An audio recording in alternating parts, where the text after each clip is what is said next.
Hey guys, good evening and welcome back again to your Vedantu NEET Made Easy channel. I hope आप सब अच्छे से होंगे, all of you are doing great. So my dear students, as you all must be knowing, आज हम class 11th chemistry का एक बहुत ही इंपॉर्टेंट चैप्टर स्टार्ट करने जा रहे हैं, जिससे एटलीस्ट 2 से 3 क्वेश्चंस आपके नीट एग्जामिनेशन में पूछे जाते हैं. और ये चैप्टर जो होगा थर्मोडायनेमिक्स, ये एग्जैक्टली हम बेसिक से स्टार्ट करेंगे, पूरा जीरो से स्क्रैच से स्टार्ट करेंगे. और आज के सेशन में पर्टिकुलरली जो भी बेसिक्स थर्मोडायनेमिक्स चैप्टर में इन्वॉल्व होता है, वो सारा बेसिक्स आज के सेशन में एग्जैक्टली हम कवर करेंगे. तो चलिए फिर सेशन स्टार्ट करते हैं without wasting lot of time. So my dear students, before starting the session, if you do not know me, my name is Wasim Bhatt and I'm your chemistry master teacher here on this Vedantu NEET Made Easy channel, right? Perfect guys.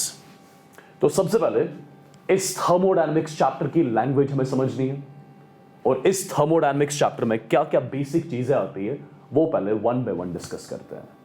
सबसे basic terminology जो chapter thermodynamics में आती है, that is system, उसके बाद surrounding, उसके बाद boundary. अब फर्स्ट ऑफ ऑल ये सिस्टम होता क्या है, सराउंडिंग क्या होती है और बाउंड्री क्या होती है. Let's get to know about this one by one. ठीक, एक बार आप डेफिनेशंस नोट कर लें. System basically, it is the part of the universe which is under thermodynamic investigation. Surrounding universe का वो part होता है which is except the system. What does that mean? ये आपको अभी कुछ देर में समझ आएगा. Boundary, कोई भी ऐसी चीज जो system surrounding को अलग अलग कर दे, we call that as the boundary. In 3 terminologies को पहले डिटेल में डिस्कस करते हैं, so that आपको आइडिया मिलेगा ये सिस्टम, सराउंडिंग और बाउंड्री एग्जैक्टली होता क्या है. Let's get to know people. देखिए ध्यान से. सबसे पहले अगर मैं बात करूं सिस्टम की, सिस्टम होता क्या है. एज पर इट्स डेफिनेशन, सिस्टम यूनिवर्स का वो वाला पार्ट होता है which is under thermodynamic investigation. अब इसका मतलब क्या हुआ, देखिए ध्यान से. फॉर एग्जाम्पल मैं यहां पे एक कंटेनर ले रहा हूं. This is the container for example which is closed on all the sides. अब इस कंटेनर में let's say I am keeping water. मैं इस कंटेनर में वाटर रख रहा हूं and this water is present in liquid state. मैंने इस कंटेनर में फॉर एग्जाम्पल H2O लिक्विड रख लिया. फॉर एग्जाम्पल मुझे इस वाटर का जो इस कंटेनर में प्रेजेंट है, मुझे इस वाटर का temperature let's say 1 degree increase करना है. लेट्स से मुझे इस वाटर का टेम्परेचर 1 डिग्री बढ़ाना है. जरा मुझे बताओ, इस वाटर का टेम्परेचर बढ़ाने के लिए कैन आई से मुझे इस वाटर को हीट सप्लाई करनी होगी? एब्सोल्युटली, इस वाटर का टेम्परेचर बढ़ाने के लिए मुझे इस वाटर को हीट सप्लाई करनी होगी, राइट? लेट्स से मुझे इस वाटर के रिलेटेड कुछ ऐसी इन्वेस्टिगेशन करनी है, मुझे इस वाटर के रिलेटेड एक ऐसी चीज देखनी है कि इस वाटर का टेम्परेचर अगर 1 डिग्री बढ़ाना हो, कितनी हीट की रिक्वायरमेंट है. लेट्स से मुझे एक सिंपल से एक इन्वेस्टिगेशन करनी है, how much heat is required to raise the temperature of this water by 1 degree. इस वाटर का टेम्परेचर 1 डिग्री बढ़ाने के लिए कितनी हीट मुझे सप्लाई करनी है. This is the investigation which I need to do, right? So can I say ये जो कंटेनर में मैंने वाटर लिया हुआ है, कैन आई से this water in the container is right now under thermodynamic investigation. और कोई भी ऐसी चीज यूनिवर्स का कोई भी ऐसा part which will be under thermodynamic investigation, उसको exactly बोला जाएगा सिस्टम. तो since ये जो कंटेनर में वाटर है, it is right now under thermodynamic investigation, तो इसको मैं सिस्टम बोलूंगा, राइट? अब इस वाटर को छोड़ के जो भी यूनिवर्स का बचा कुचा पार्ट होगा, उसको exactly बोला जाएगा सराउंडिंग. सिस्टम को छोड़ के जो भी यूनिवर्स में बचता है, उसको बोला जाता है सराउंडिंग. और कोई भी ऐसी चीज जो सिस्टम और सराउंडिंग को अलग कर दे, फॉर एग्जाम्पल जैसा आप देख पा रहे हो, ये जो कंटेनर के वॉल्स हैं, ये अभी सिस्टम और सराउंडिंग को अलग कर रहे हैं. और कोई भी ऐसी चीज जो सिस्टम और सराउंडिंग को अलग कर दे, that's called as boundary. That's called as boundary. आप इसको बाउंड्री बोल सकते हो या आप इसको वॉल बोल सकते हो, राइट? तो 3 टर्मिनोलॉजीज है. पहले ये सिस्टम, सराउंडिंग और बाउंड्री. सिस्टम यूनिवर्स का वो पार्ट होता है which will be under thermodynamic investigation. System को छोड़ के जो भी यूनिवर्स में बचता है, दैट्स कॉल्ड एज सराउंडिंग. और कोई भी ऐसी चीज जो सिस्टम और सराउंडिंग को अलग अलग कर दे, आप उस चीज को बोल सकते हो बाउंड्री, या उसका दूसरा नाम है वॉल. परफेक्ट. अब सबसे पहले हमें यह देखना होगा कि ये जो वॉल्स होते हैं, ये जो बाउंड्रीज होती है, ये कितने टाइप्स की होती है. ये जो वॉल्स होते हैं, जो बाउंड्रीज होती है, लेट्स गेट टू नो इनके कितने टाइप्स होते हैं. देखें, अगर मैं जनरली क्लासिफाई करूं, ये जो बाउंड्रीज होती है इसको जनरली आप क्लासिफाई करते हो 4 टाइप्स में। एक होती है real boundary, imaginary boundary, diathermic boundary और adiabatic boundary. Real boundary exactly क्या होती है? कोई भी ऐसी boundary which can be seen by the eyes, कोई भी ऐसी बाउंड्री जो एग्जैक्टली आप आंखों से देख सकते हो कि ये सिस्टम और सराउंडिंग को अलग अलग कर रही है, आप उस बाउंड्री को एग्जैक्टली क्या बोलोगे? आप उसको रियल बाउंड्री बोला करोगे आज के बाद, राइट? जैसे अभी मैंने ये कंटेनर का वॉल लिया, ये जो कंटेनर का वॉल है ये एग्जैक्टली आप आंखों से देख पा रहे हो कि ये सिस्टम और सराउंडिंग को अलग अलग कर रहा है, तो इस वॉल को, इस बाउंड्री को आप रियल बाउंड्री बोलोगे आज से, राइट? अब इसके बाद ये जो इमेजिनरी बाउंड्री होती है, इमेजिनरी बाउंड्री का मतलब क्या है? कोई भी ऐसी बाउंड्री जो आंखों से आप देख नहीं सकते हो, which cannot be seen by the eyes, which cannot be seen by the eyes, उस बाउंड्री को एग्जैक्टली बोला जाएगा इमेजिनरी बाउंड्री। अब ये इमेजिनरी बाउंड्री एग्जैक्टली हम समझे कैसे? चलिए यहां पे मैं आपको इमेजिनरी बाउंड्री का थोड़ा आइडिया देता हूं, जिससे आपको आइडिया मिलेगा ये इमेजिनरी बाउंड्री असल में होती क्या है। देखो ध्यान से, इमेजिनरी बाउंड्री का मतलब क्या है। सी फॉर एग्जाम्पल, मैं यहां पे एक और कंटेनर ले रहा हूं, ये मैंने कंटेनर लिया, इस कंटेनर को एक साइड से मैंने ओपन रखा और इस कंटेनर में फॉर एग्जांपल यहां तक पानी भरा हुआ है। Let's say there is water present in this container over here, right? और कंटेनर एक साइड से ओपन है, the container is open on one side, perfect. अब फर्स्ट ऑफ ऑल, ये जो आपने कंटेनर में वाटर लिया हुआ है, this water is for example under thermodynamic investigation, तो वाटर को बोल रहा हूं मैं सिस्टम, राइट? इस वाटर को छोड़ के जो भी बाहर से प्रेजेंट होगा उसको क्या बोलोगे आप? सराउंडिंग बोलोगे। और कोई भी ऐसी चीज जो सिस्टम सराउंडिंग को अलग कर दे उसको क्या बोला जाएगा? You will be calling that as the boundary, perfect. अब मुझे एक चीज बताओ, अगर आप कंटेनर का ये पार्ट ले रहे हो, ये जो पार्ट है कंटेनर का, ये जो पार्ट है कंटेनर का, अब बेसिकली ये जो वॉल ऑफ कंटेनर है, आप ये एग्जैक्टली देख पा रहे हो कि ये सिस्टम और सराउंडिंग को अलग कर रहा है। आप इस वॉल को, इस बाउंड्री को क्या बोलोगे? आप इसको रियल बाउंड्री बोलोगे। सिमिलरली नीचे देखो आप, ये वाला पार्ट देखो आप, ठीक है, कंटेनर का ये वाला पार्ट आप एग्जैक्टली देख पा रहे हो कि सिस्टम और सराउंडिंग को अलग अलग कर रहा है, तो इसको भी क्या बोला जाएगा? ये बेसिकली रियल बाउंड्री ही है, रियल वॉल ही है। सिमिलरली ये भी आप देख पा रहे हो कि सिस्टम सराउंडिंग को अलग कर रहा है, तो इसको भी आप बेसिकली रियल बाउंड्री ही बोलोगे। अब मुझे एक चीज बताओ आप, देखो एक साइड से कंटेनर आपने ओपन रखा हुआ है, इस कंटेनर के बाहर से प्रेजेंट क्या है? Atmospheric gases, right? इस कंटेनर के बाहर से एटमॉस्फेयर प्रेजेंट है। एटमॉस्फेयर में होती क्या है? मिक्सचर ऑफ गैसेस होती है। कैन आई से यहां से गैस के मॉलिक्यूल्स प्रेजेंट होंगे? एब्सोल्युटली। कैन आई से ये गैस के मॉलिक्यूल्स यहां तक आ चुके होंगे, ऐसे आ चुके होंगे, राइट? तो क्या मैं ऐसा बोल सकता हूं कि यहां पे वाटर और जो एटमॉस्फेरिक गैसेस है, they are actually in direct contact. यहां पे वाटर और एटमॉस्फेरिक गैसेस ये डायरेक्ट कॉन्टैक्ट में बेसिकली है, राइट? तो कहने से इस वाटर और एटमॉस्फेरिक गैसेस के बीच में एक फाइन लाइन होगी, एक फाइन लाइन होगी जो सिस्टम और सराउंडिंग को अलग अलग कर रही होगी, जो एग्जैक्टली आप आंखों से नहीं देख पा रहे हो।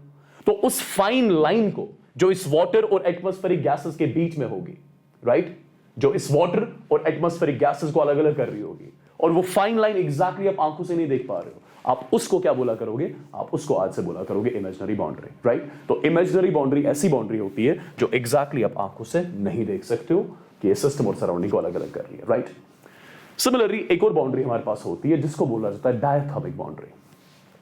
कोई भी ऐसी boundary which allows the passage of heat, which allows the passage of heat.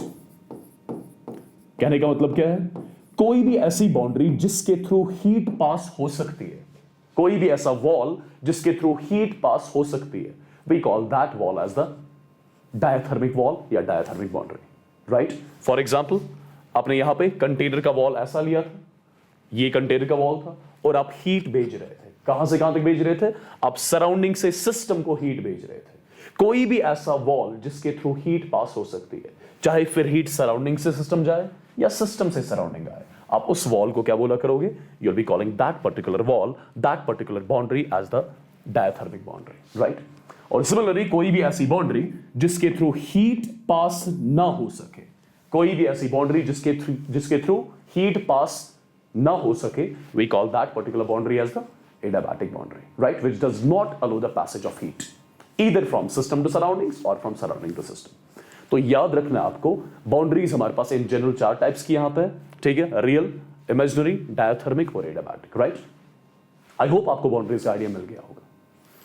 अब इसके बाद देखा जाएगा, let's get to know system के एग्जैक्टली कितने टाइप्स होते हैं. Let's get to know system के एग्जैक्टली कितने टाइप्स होते हैं. ये तो आपने अभी तक बाउंड्री का टाइप देखा, right.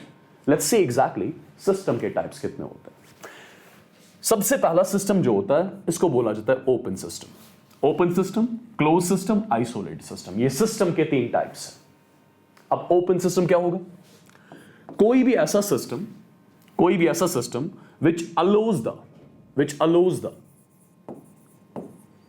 which allows the exchange of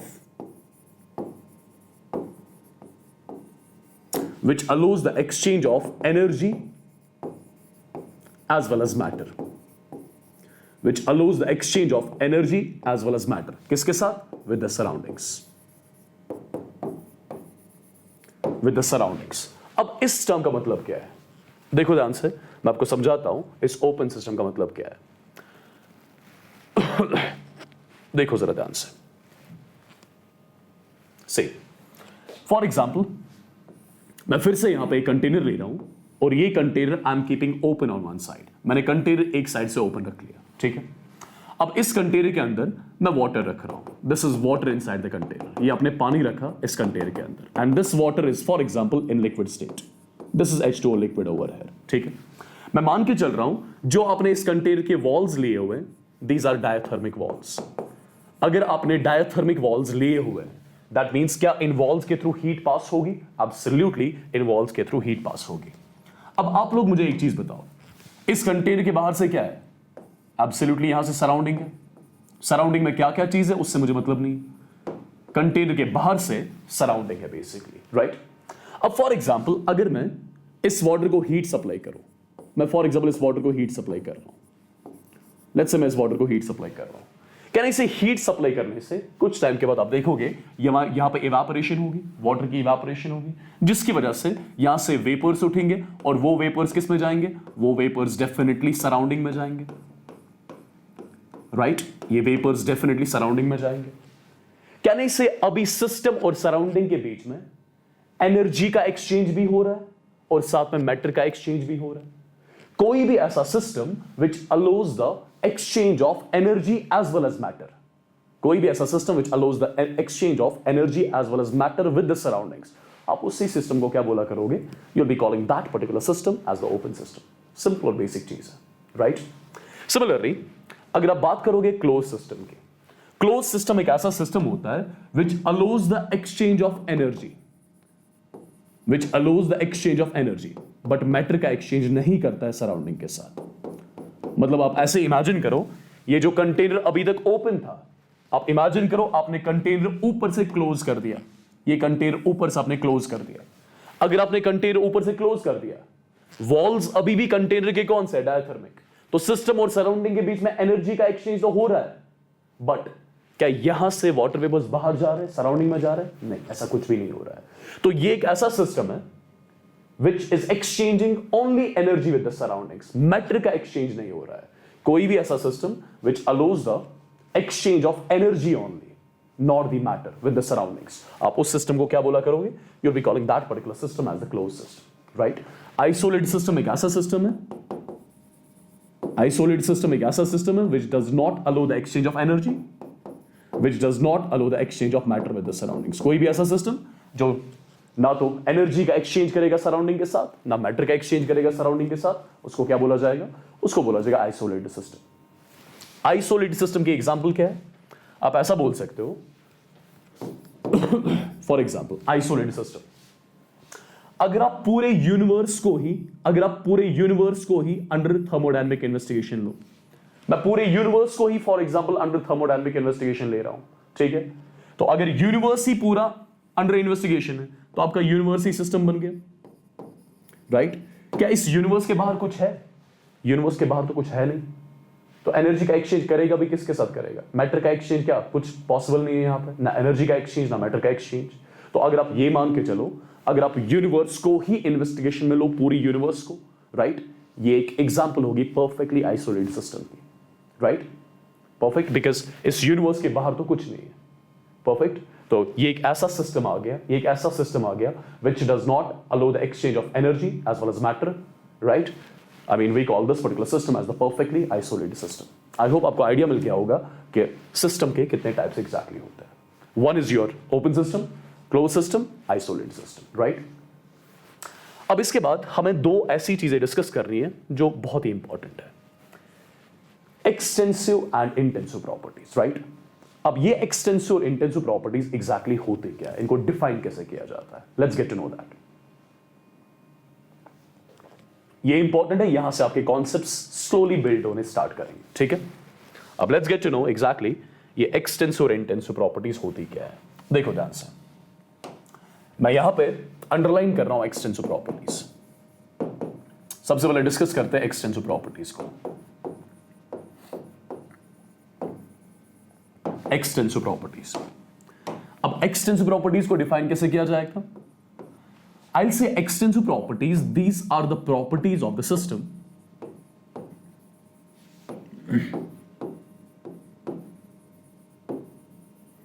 these are the properties of the system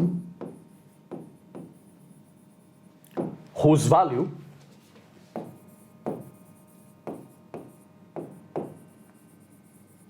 does not change. Sorry. These are the properties of the system whose value changes on changing the size of the system, on changing the size of the system, or the amount of substance present in the system, or the amount of substance present in the system. अब इसका मतलब क्या है? Let's get to know about the extensive property in detail, ठीक है।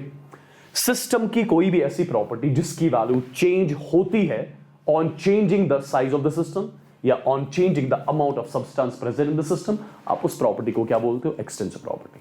For example देखो ध्यान से, लेट्स से आपने एक ऑब्जेक्ट लिया, दिस इज द ऑब्जेक्ट, ये आपने एक ऑब्जेक्ट लिया, ठीक है। लेट्स से ये जो ऑब्जेक्ट आपने लिया, this object is right now under investigation, तो ये पूरा ऑब्जेक्ट मेरा यहां पे सिस्टम बन गया, तो सिस्टम अभी कुछ इतना बड़ा है, ठीक है। लेट्स से इस सिस्टम का मास कैपिटल एम है, इस सिस्टम का वॉल्यूम वी है, इस सिस्टम का टेम्परेचर टी है, फॉर एग्जाम्पल, राइट। मैंने इस सिस्टम के लिए कितनी प्रॉपर्टीज डिफाइन करी? मैंने सिस्टम की 3 प्रॉपर्टीज डिफाइन करी, सिस्टम का मास, सिस्टम का वॉल्यूम, सिस्टम का टेम्परेचर, राइट।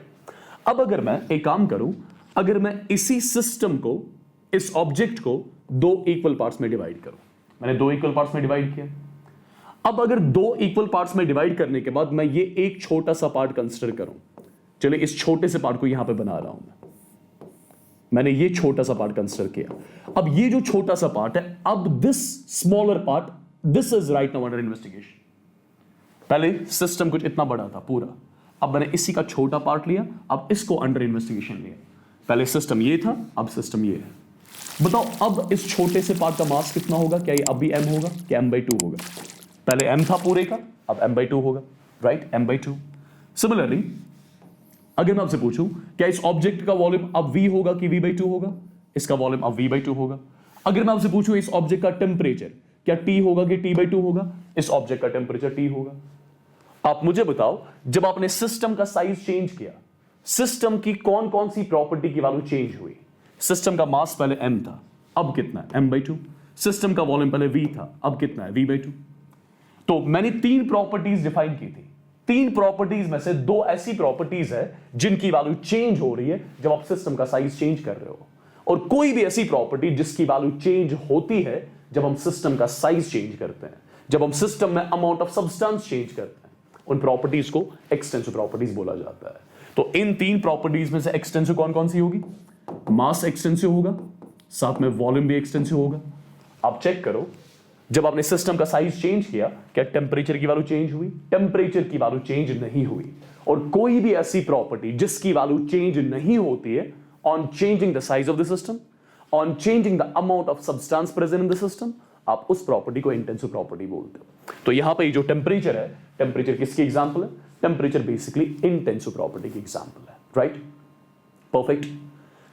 तो सिस्टम की वो प्रॉपर्टीज जिनकी वैल्यू चेंज होती है जब सिस्टम का साइज चेंज किया जाता है, जब सिस्टम में अमाउंट ऑफ सब्सटेंस चेंज किया जाता है, आप उन प्रॉपर्टीज को बोलते हैं एक्सटेंसिव प्रॉपर्टीज। और कोई भी ऐसी प्रॉपर्टी जिसकी वैल्यू चेंज ना हो on changing the size of the system, on changing the amount of substance present in the system, आप उन प्रॉपर्टीज को क्या बोला करोगे? Intensive properties. I hope this is clear to everyone, right? अब एक और चीज सुने, एक और चीज सुने, बेसिक चीज है पूरी, देखो ध्यान से। फॉर एग्जाम्पल, मैंने एक कंटेनर लिया which is close on all the sides. इस कंटेनर के अंदर मैंने आइडियल गैस लिया, ये कंटेनर के अंदर मैंने आइडियल गैस लिया, ठीक है? और ये जो आइडियल गैस है which is in the container, this ideal gas is right now under investigation, it is under thermodynamic investigation, right? तो ये आइडियल गैस आपका सिस्टम है अभी, राइट? परफेक्ट। मान के चल रहा हूं इस सिस्टम का प्रेशर P के बराबर, इसका वॉल्यूम V, इसका टेम्परेचर T, और इस कंटेनर के अंदर इस गैस के मोल्स है, ठीक? अब मैं एक काम कर रहा हूं, मैं इस कंटेनर को कुछ ऐसे डिवाइड कर रहा हूं सच दैट ये जो पार्ट है, ये जो पार्ट है कंटेनर का जो मैं यहां पे बना रहा हूं, ये जो पार्ट है कंटेनर का, इसमें फॉर एग्जांपल अब n मोल्स ऑफ गैस नहीं, लेट्स से अब इसमें n/2 मोल्स ऑफ गैस है, राइट? इस कंटेनर का वॉल्यूम अब V नहीं कितना होगा? V/2 होगा। ये जो कंटेनर के अंदर गैस है, इसका टेम्परेचर अब भी कितना होगा? T ही होगा। लेट्स से इसके अंदर जो गैस है, अब इसका प्रेशर है P', अब इसका प्रेशर है P'। मुझे ये चेक करना है कि प्रेशर एक्सटेंसिव है कि इंटेंसिव है। देखो ध्यान से, इस कंटेनर के अंदर पहले क्या थी? Ideal gas. अगर कंटेनर के अंदर आइडियल गैस है, क्या ये आइडियल गैस इक्वेशन को फॉलो करेगी? एब्सोल्युटली। तो इस गैस के लिए क्या P मल्टीप्लाइड बाय V की वैल्यू nRT के बराबर होगी? एब्सोल्युटली। या मैं बोल सकता हूं इस पूरी गैस का प्रेशर जो होगा ये होगा nRT divided by V। Perfect. अब इसी का आपने छोटा सा पार्ट लिया, अब इसमें भी क्या प्रेजेंट है? आइडियल गैस ही प्रेजेंट है। इस आइडियल गैस का प्रेशर अब कितना है? P'। इसका वॉल्यूम अब कितना है? V है कि V/2 है? इसका वॉल्यूम V/2 है, इज इक्वल। इसके अंदर मोल्स n है कि n/2? इसके मोल्स n/2 है। ये आ गया R, ये आ गया T, 2 से 2 कैंसिल। P' की वैल्यू अब किसके बराबर आ गई? ये अब भी nRT बाय V के ही बराबर है। आप चेक करो, जब आपने सिस्टम का साइज चेंज किया, जब आपने amount of substance in the system change किया, जब आपने सिस्टम का साइज चेंज किया, क्या प्रेशर की वैल्यू चेंज हुई? गैस का प्रेशर पहले भी था nRT बाय V, अब भी है nRT बाय V। तो प्रेशर हमें लगता है एक्सटेंसिव होना चाहिए, बट प्रेशर असल में होता क्या है? इंटेंसिव होता है। ये भी याद रखना, ठीक है? परफेक्ट। कोई भी ऐसी प्रॉपर्टी जिसकी वैल्यू चेंज ना हो on changing the size of the system, on changing the amount of substance present in the system, आप उस प्रॉपर्टी को बोलते हो इंटेंसिव प्रॉपर्टी। तो यहां पे प्रेशर क्या बन गया? ये एक इंटेंसिव प्रॉपर्टी बन गई। अब मुझे बताओ, वॉल्यूम यहां का V था, यहां का V/2 है, चेंज हो रहा है, एक्सटेंसिव है। मोल्स यहां पे n थे, यहां पे n/2, चेंज कर लिए तो एक्सटेंसिव बन गया। टेम्परेचर यहां का T था, यहां का भी कितना है? T के बराबर। टेम्परेचर की वैल्यू चेंज नहीं हुई, तो टेम्परेचर कौन सी प्रॉपर्टी है? Temperature intensive property, right? अब इन एक्सटेंसिव और इंटेंसिव प्रॉपर्टीज की कुछ इंपॉर्टेंट एग्जांपल्स है जो आपको डायरेक्टली आज के बाद याद रखनी होगी, राइट? डायरेक्टली आज के बाद आप याद रखोगे। परफेक्ट। एक्सटेंसिव प्रॉपर्टीज में आता है mass, volume, number of moles, heat capacity, internal energy, enthalpy, entropy, Gibbs free energy. ये सभी की सभी प्रॉपर्टीज जो है ये एक्सटेंसिव है। मतलब इनकी वैल्यू चेंज होती है जब आप सिस्टम का साइज चेंज करते हो, जब आप amount of substance present in the system change करते हो। इंटेंसिव प्रॉपर्टीज की एग्जांपल में आता है pressure, density, concentration, specific heat capacity, molar heat capacity, EMF of the cell. Perfect. ये डिफरेंट एग्जांपल्स है इंटेंसिव प्रॉपर्टीज की जो आप याद रखोगे डायरेक्टली, बिकॉज क्वेश्चंस आते हैं which of the following is the extensive property, which of the following is the intensive property, right? Intensive properties में आप boiling point भी ऐड कर सकते हो, intensive properties में आप boiling point भी ऐड कर सकते हो, boiling point भी एक intensive property है, ठीक है? आप pH भी ऐड कर सकते हो, pH भी basically एक intensive property है, ठीक? Perfect। और जितनी भी प्रॉपर्टीज इस चैप्टर में आती जाएंगी, राइट? ये डिफरेंट चीजें हमें इस चैप्टर में डिटेल में डिस्कस करनी है। तो ये सारी चीजें जब मैं आपको पढ़ाया करूंगा इस चैप्टर में, तब मैं आपको ये भी बताया करूंगा कि कैसे ये प्रॉपर्टीज जो है, कैसे ये एक्सटेंसिव है, कैसे ये इंटेंसिव प्रॉपर्टीज है। Perfect.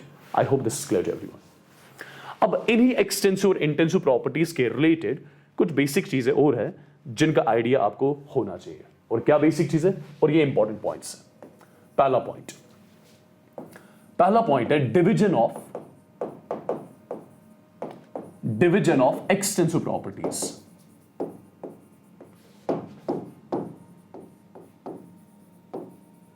Division of extensive properties makes the new property as intensive.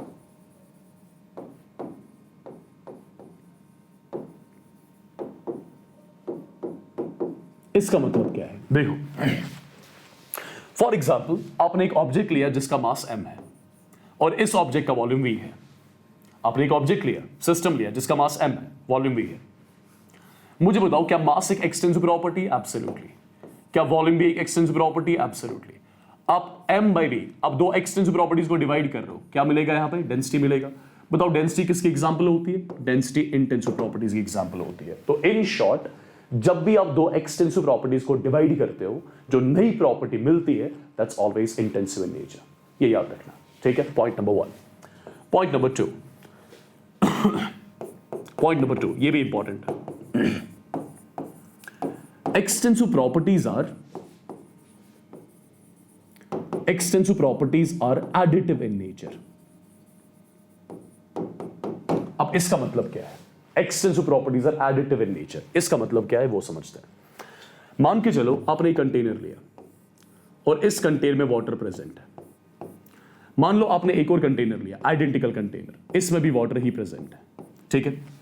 ये जो कंटेनर के अंदर वाटर है इसका मास m है, वॉल्यूम v है, टेंपरेचर t है। इस कंटेनर के अंदर जो वाटर प्रेजेंट है मास m, volume v, temperature t। अब दोनों कंटेनर्स में जो वाटर प्रेजेंट था आपने इनको एक ही कंटेनर में डाल दिया और ये कंटेनर पूरा फिल हो गया, किससे? वाटर से ही फिल हो गया, राइट? अब मुझे बताओ ये जो वाटर फाइनल कंटेनर में आ गया इसका वॉल्यूम v होगा आपके 2v होगा, ये 2v होगा। इस वाटर का मास m होगा कि 2m होगा, ये 2m होगा। इस वाटर का टेंपरेचर अब भी कितना होगा? T ही होगा। परफेक्ट। यहां पे वाटर का टेंपरेचर था T, यहां भी वाटर का टेंपरेचर था T, दोनों को मिक्स कर लिया एक ही कंटेनर में, राइट? तो यहां का टेंपरेचर कितना होगा? T के बराबर। अब चेक करो आपने सिस्टम की कितनी प्रॉपर्टीज डिफाइन करी थी? 3। कौन कौन सी? मास, वॉल्यूम, टेंपरेचर, राइट? अब चेक करो 3 प्रॉपर्टीज में से कौन कौन सी प्रॉपर्टी डायरेक्टली एड अप हो रही है। यहां का मास था m, यहां का मास था m, तो m प्लस m यहां पे क्या बन गया? 2m बन गया। तो मास डायरेक्टली ऐड हो रहा है। वॉल्यूम यहां का v था, यहां का v था, यहां का कितना बन गया? 2v। तो v प्लस v डायरेक्टली कितना हो गया? 2v हो गया। यहां का टेंपरेचर t, यहां का t, क्या t प्लस t 2t बन रहा है? नहीं, t प्लस t 2t नहीं बन रहा है। अब देखो इन 3 प्रॉपर्टीज में से मास और वॉल्यूम जो था वो एक्सटेंसिव था। मास और वॉल्यूम किसकी एग्जांपल्स होती है? एक्सटेंसिव प्रॉपर्टीज की। और आप देख पा रहे हो extensive properties directly add up हो रही है, extensive properties directly add up हो रही है, but intensive property directly add up नहीं हो रही है। याद रखना आप एक्सटेंसिव प्रॉपर्टीज को डायरेक्टली ऐड या सब्ट्रैक्ट कर सकते हो, बट इंटेंसिव प्रॉपर्टीज को आप डायरेक्टली ऐड या सब्ट्रैक्ट नहीं कर सकते हो, राइट? बिकॉज अगर इंटेंसिव प्रॉपर्टीज एड अप होती तब T प्लस T, यहां का टेंपरेचर कितना होना चाहिए था वाटर का? ये 2T होना चाहिए था, जो कि नहीं है, राइट?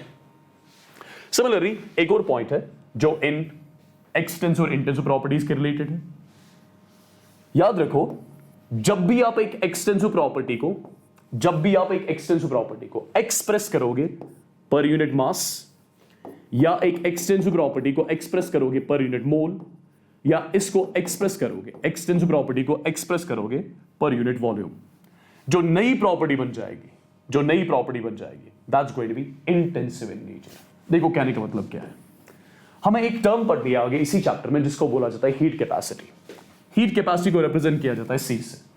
हीट कैपेसिटी बेसिकली एक एक्सटेंसिव प्रॉपर्टी है, राइट? ये एक एक्सटेंसिव प्रॉपर्टी है, बट जब इसको डिवाइड मास से किया जाता है, heat capacity per unit mass, इसको बोला जाता है स्पेसिफिक हीट कैपेसिटी। ये जो स्पेसिफिक हीट कैपेसिटी होती है एक इंटेंसिव प्रॉपर्टी होती है। क्यों होती है ये आप आगे देखोगे, ये देखोगे आगे जब मैं आपको हीट कैपेसिटीज पढ़ाऊंगा डिफरेंट टाइप्स की।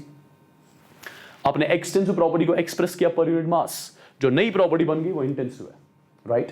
सिमिलरली आप इसी एक्सटेंसिव प्रॉपर्टी को एक्सप्रेस कर रहे हो पर यूनिट मोल, ये हीट कैपेसिटी है, ये एक्सटेंसिव है, इसको एक्सप्रेस किया पर यूनिट मोल। अब ये जो नई प्रॉपर्टी बन गई इसको बोला जाएगा मोलर हीट कैपेसिटी, और मोलर हीट कैपेसिटी जो होती है ये एग्जांपल होती है इंटेंसिव प्रॉपर्टी की, राइट? परफेक्ट। तो याद रखिए आज के बाद जब एक एक्सटेंसिव प्रॉपर्टी को एक्सप्रेस किया जाएगा per unit mass, per unit volume या पर यूनिट वॉल्यूम, जो नई प्रॉपर्टी बनती है that's always going to be intensive in nature, right. एक और एग्जांपल आप देख सकते हो।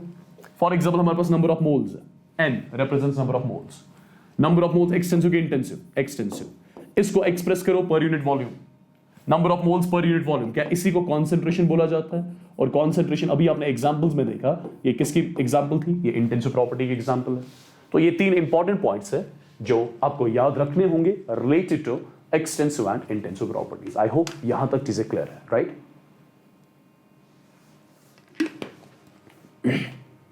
चलिए इसके बाद कुछ और इंपॉर्टेंट चीजें हमें देखनी है, और वो इंपॉर्टेंट चीजें क्या है, देखो ध्यान से।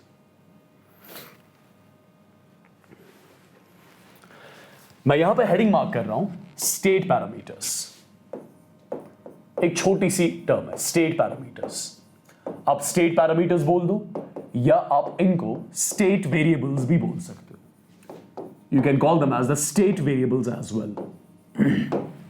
अब ये स्टेट पैरामीटर्स या स्टेट वेरिएबल्स होते क्या है, लेट्स गेट टू नो। देखो स्टेट पैरामीटर्स या स्टेट वेरिएबल्स ये ऐसे variables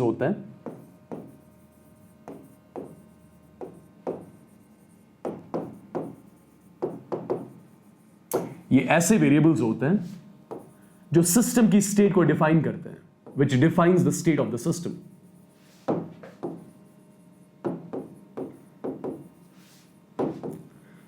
which defines the state of the system, मतलब स्टेट पैरामीटर्स की वैल्यू देख के आपको आइडिया मिलेगा कि सिस्टम अपनी इनिशियल स्टेट में है कि सिस्टम अपनी फाइनल स्टेट में है। ये जो स्टेट पैरामीटर्स होते हैं, स्टेट वेरिएबल्स होते हैं, इनकी वैल्यूज देख के ही आपको आइडिया मिलेगा कि सिस्टम अपनी इनिशियल स्टेट में है कि सिस्टम अपनी फाइनल स्टेट में है। और ये जो स्टेट पैरामीटर्स होते हैं, इसमें प्रेशर आता है, वॉल्यूम आता है, टेम्परेचर आता है, मोल्स आते हैं।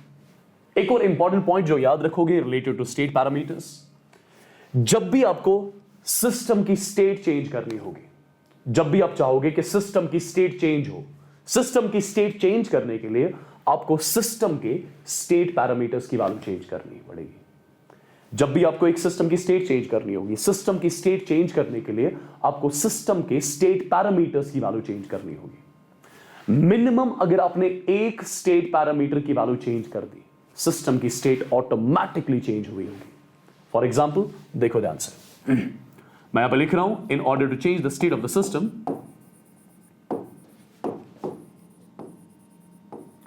in order to change the state of the system, the value of state parameters needs to be changed.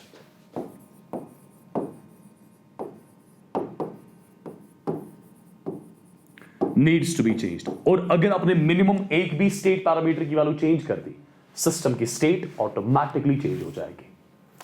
For example मैंने कंटेनर लिया, इस कंटेनर में मैंने आइडियल गैस लिया, और ये जो आइडियल गैस है, this my system, this ideal gas is my system, this ideal gas is right now under thermodynamic investigation.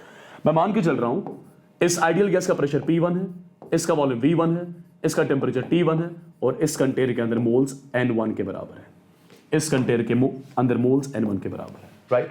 और मैं ये भी मान के चल रहा हूं ये जो सिस्टम है ये अपनी इनिशियल स्टेट पे है। ये जो पैरामीटर्स है सिस्टम के, ये जो पैरामीटर्स है ये बेसिकली सिस्टम की स्टेट डिफाइन करते हैं। इन्हीं स्टेट पैरामीटर्स को देख के आपको आइडिया मिल रहा है कि सिस्टम अपनी इनिशियल स्टेट पे अभी प्रेजेंट है। और फॉर एग्जांपल अगर मैं इन स्टेट पैरामीटर्स की वैल्यू चेंज कर दूं, मैं सिस्टम के स्टेट पैरामीटर्स को चेंज कर रहा हूं, पहले सिस्टम का प्रेशर P1 था, अब इसका प्रेशर P2 कर रहा हूं, फॉर एग्जांपल वॉल्यूम V2 कर रहा हूं, टेम्परेचर T2 कर रहा हूं, मोल्स N2 कर रहा हूं। आप चेक करो क्या मैंने स्टेट पैरामीटर्स की वैल्यू चेंज कर दी? यस, मैंने स्टेट पैरामीटर्स की वैल्यू चेंज कर दी। और जब भी मैं सिस्टम के स्टेट पैरामीटर्स की वैल्यू चेंज करता हूं, सिस्टम की स्टेट ऑटोमेटिकली चेंज हो जाती है।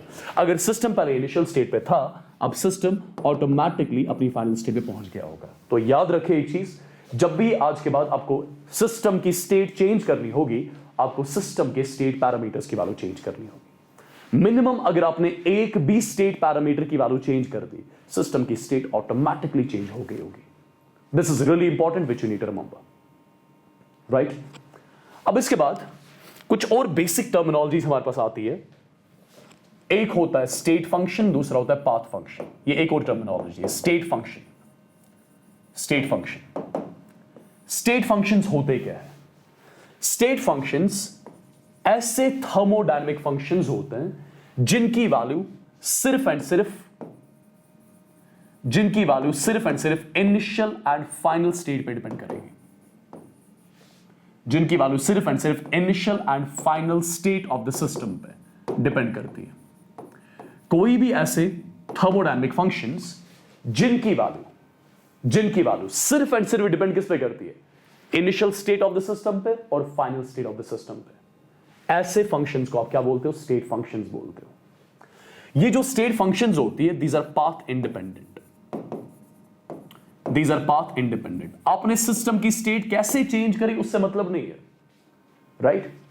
स्टेट फंक्शन सिर्फ इनिशियल स्टेट और फाइनल स्टेट पे डिपेंड करेगा। आपने सिस्टम की स्टेट चेंज कैसे की उससे मतलब नहीं है, right? These our path independent. ये जो स्टेट फंक्शंस है, इनकी एग्जांपल्स क्या क्या होती है? कुछ एग्जांपल्स मैं आपको यहीं पे बता रहा हूं। इस चैप्टर में आगे हमें इंटरनल एनर्जी पढ़नी है, जिसको मैं यू से रिप्रेजेंट कर रहा हूं। ये एक स्टेट फंक्शन होती है। एंथैल्पी, जो इसी चैप्टर में डिस्कस करना है, ये भी स्टेट फंक्शन होती है, राइट? गिब्स फ्री एनर्जी, ये भी स्टेट फंक्शन। एंट्रोपी, ये भी स्टेट फंक्शन। परफेक्ट। ये कुछ डिफरेंट एग्जांपल्स होती है स्टेट फंक्शंस की, जिनकी वैल्यू सिर्फ इनिशियल और फाइनल स्टेट पे डिपेंड करेगी। कैसे आपने सिस्टम की स्टेट चेंज कर ली उससे मतलब नहीं है, राइट? नंबर 1। नंबर 2, अगर मैं पाथ फंक्शन की बात करूं, ये अभी मैं सिर्फ आपको थर्मोडायनेमिक्स की लैंग्वेज समझा रहा हूं। अगर मैं पाथ फंक्शन की बात करूं, पाथ फंक्शंस ये कुछ ऐसे फंक्शंस होते हैं जिनकी वैल्यू एक तो इनिशियल स्टेट और फाइनल स्टेट पे डिपेंड करेगी। इनिशियल स्टेट और final state of the system पे डिपेंड करेगी। साथ में these are going to be path dependent as well. These are going to be path dependent as well. आपने system की स्टेट कैसे चेंज करी, इन पाथ फंक्शंस की वैल्यू उस पर भी डिपेंड करती है। तो पाथ फंक्शन एक तो इनिशियल स्टेट पे डिपेंड करेगी, फाइनल स्टेट पे, और आपने सिस्टम की स्टेट कौन सा पाथ फॉलो करके चेंज करी उस पर भी डिपेंड करेगा। अब इन पाथ फंक्शंस के एग्जांपल क्या क्या है? 2 कॉमन एग्जांपल इसके लिए, हीट एंड वर्क। हीट को रिप्रेजेंट कर रहा हूं Q से, वर्क को रिप्रेजेंट कर रहा हूं W से। ये 2 कॉमन एग्जांपल्स होती है पाथ फंक्शंस की, राइट? अब यहां पे इन स्टेट फंक्शंस और पाथ फंक्शंस में कुछ इंपॉर्टेंट चीजें हैं जो आपको समझनी है और याद रखनी है आज के बाद, ठीक है? जो आपको समझनी है और याद रखनी है। देखो क्या क्या पॉइंट्स आपको याद रखने होंगे, समझो ध्यान से, इंपॉर्टेंट चीजें। मान लो A एक स्टेट फंक्शन है, मान लो B एक पाथ फंक्शन है। A एक स्टेट फंक्शन है, B एक पाथ फंक्शन है, ठीक है? मैं इस A को भी मल्टीप्लाई D से कर रहा हूं, मैं इस B को भी मल्टीप्लाई D से कर रहा हूं। A को भी मैंने D से मल्टीप्लाई कर लिया, B को भी मैंने D से मल्टीप्लाई कर लिया। जब एक स्टेट फंक्शन को D से मल्टीप्लाई किया जाता है, इस DA को बोला जाता है small change in state function. इसको बोलूंगा मैं small change in A। Small change in A, ठीक है? जब स्टेट फंक्शन को D से मल्टीप्लाई किया जाता है, आपको स्मॉल चेंज मिलता है स्टेट फंक्शन में। बट जब एक पाथ फंक्शन को D से मल्टीप्लाई किया जाता है, आपको स्मॉल चेंज नहीं, आपको स्मॉल अमाउंट मिलता है। किसका स्मॉल अमाउंट मिलता है? आपको इस पाथ फंक्शन का स्मॉल अमाउंट मिलता है, small amount of B। D भी रिप्रेजेंट करेगा स्मॉल अमाउंट ऑफ B।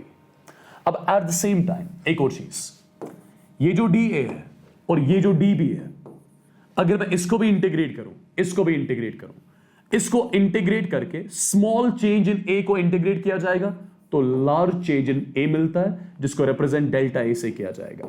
इसको बोलूंगा मैं टोटल चेंज इन A या large change in A। But ये जो DB था, इसको क्या बोला गया था? Small amount of B।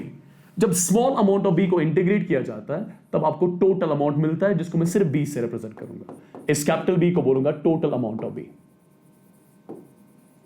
इसको बोलूंगा टोटल अमाउंट ऑफ B। ये कुछ 2 बेसिक चीजें जो आज के बाद आप याद रखोगे, ठीक है? फॉर एग्जाम्पल एक और पॉइंट सुनो। लेट्स से U से मैं डिनोट कर रहा हूं इंटरनल एनर्जी को, और इंटरनल एनर्जी ये एक स्टेट फंक्शन होती है। लेट्स से Q से मैं डिनोट कर रहा हूं हीट को, और हीट किसकी एग्जांपल होती है? पाथ फंक्शन की, ठीक? अगर मैं इसको भी मल्टीप्लाई D से करूं, ये du बन जाएगा, इसको भी मल्टीप्लाई d से कर लो, ये dq बन गया। ये स्टेट फंक्शन को d से मल्टीप्लाई कर लिया, इसको बोला जाएगा small change in internal energy, इसको बोला जाएगा small change in internal energy.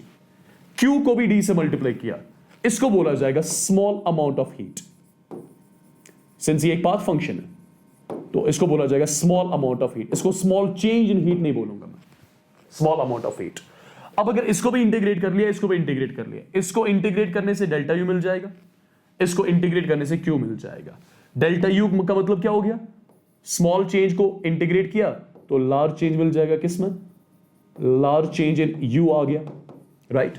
Similarly small amount of Q को इंटीग्रेट किया तो टोटल अमाउंट ऑफ क्यू आ जाएगा, total amount of heat, total amount of heat, right. ये दो बेसिक चीज है जो आज के बाद आप याद रखोगे और इन चीजों को हमें आगे अप्लाई करना आना चाहिए। आई होप यहां तक चीजें क्लियर है, राइट। इसके बाद एक और छोटा सा पॉइंट मैं आपको बताना चाहूंगा, और वो छोटा सा पॉइंट क्या है, जस्ट अ सेकेंड, देखो क्या है। आगे हमें एक टर्म पढ़ दी है जिसको बोला जाता है साइक्लिक प्रोसेस। आगे हमें एक टर्म पढ़ दी है, या अभी साइक्लिक प्रोसेस छोड़ दो, जब मैं थर्मोडायनेमिक प्रोसेस आपको पढ़ाऊंगा तब मैं आपको साइक्लिक प्रोसेस का आइडिया दूंगा, ठीक है। अभी आप साइक्लिक प्रोसेस को छोड़ दो। अब समझो कुछ और चीज है। अब ये जो अभी हमने दो टर्म्स इंट्रोड्यूस करी, heat and work, heat and work, heat और वर्क होता क्या है और कैसे इनको एनालाइज करना है। हीट एंड वर्क, हीट को रिप्रेजेंट किया जाता है Q से, वर्क को रिप्रेजेंट किया जाता है W से, राइट। पहले बात करेंगे किसकी, पहले बात करेंगे हीट की। Let's get to know what this heat is all about. Heat है क्या?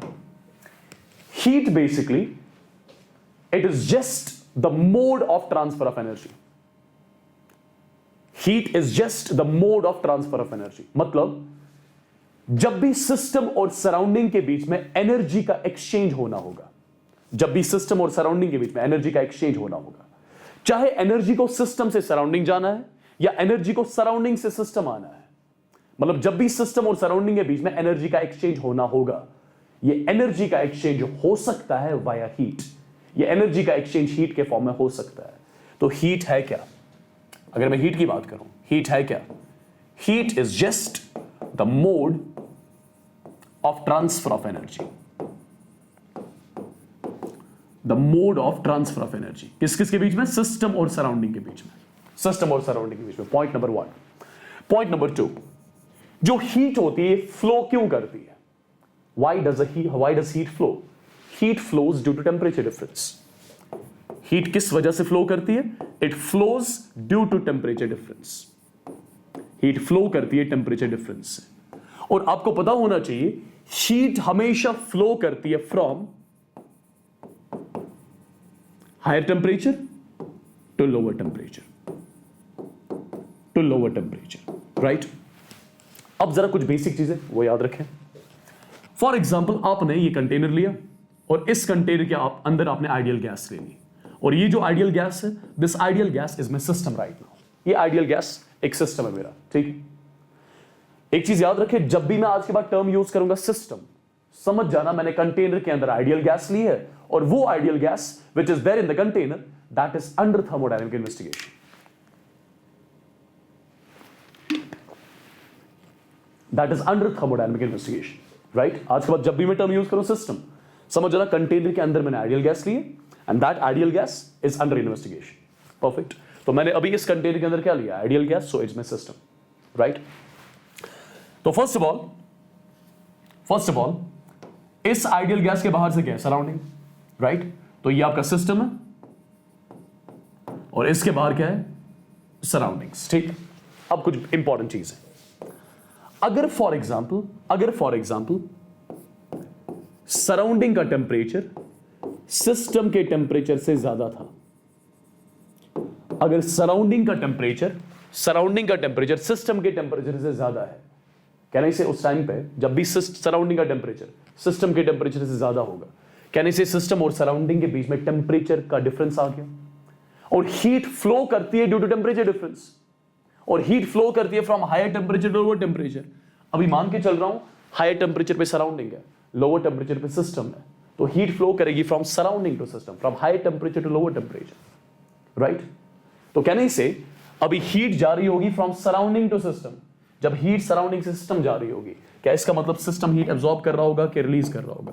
इसका मतलब सिस्टम एब्जॉर्ब्स हीट, सिस्टम अभी हीट एब्जॉर्ब कर रहा होगा। और याद रखें, जब भी सिस्टम हीट एब्जॉर्ब करता है, एज पर साइन कन्वेंशंस, हमें Q की वैल्यू पॉजिटिव लेनी पड़ती है, हमें Q की वैल्यू पॉजिटिव लेनी पड़ती है, राइट?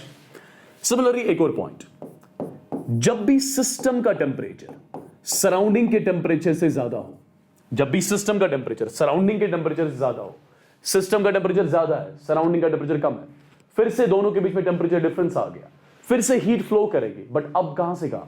अब higher temperature to lower. Higher पे कौन है? सिस्टम। लोअर पे कौन है? सराउंडिंग। दैट मींस क्या सिस्टम अब हीट एब्जॉर्ब कर रहा है कि रिलीज कर रहा है? System releases heat, system heat release कर रहा है, सिस्टम रिलीजेस हीट।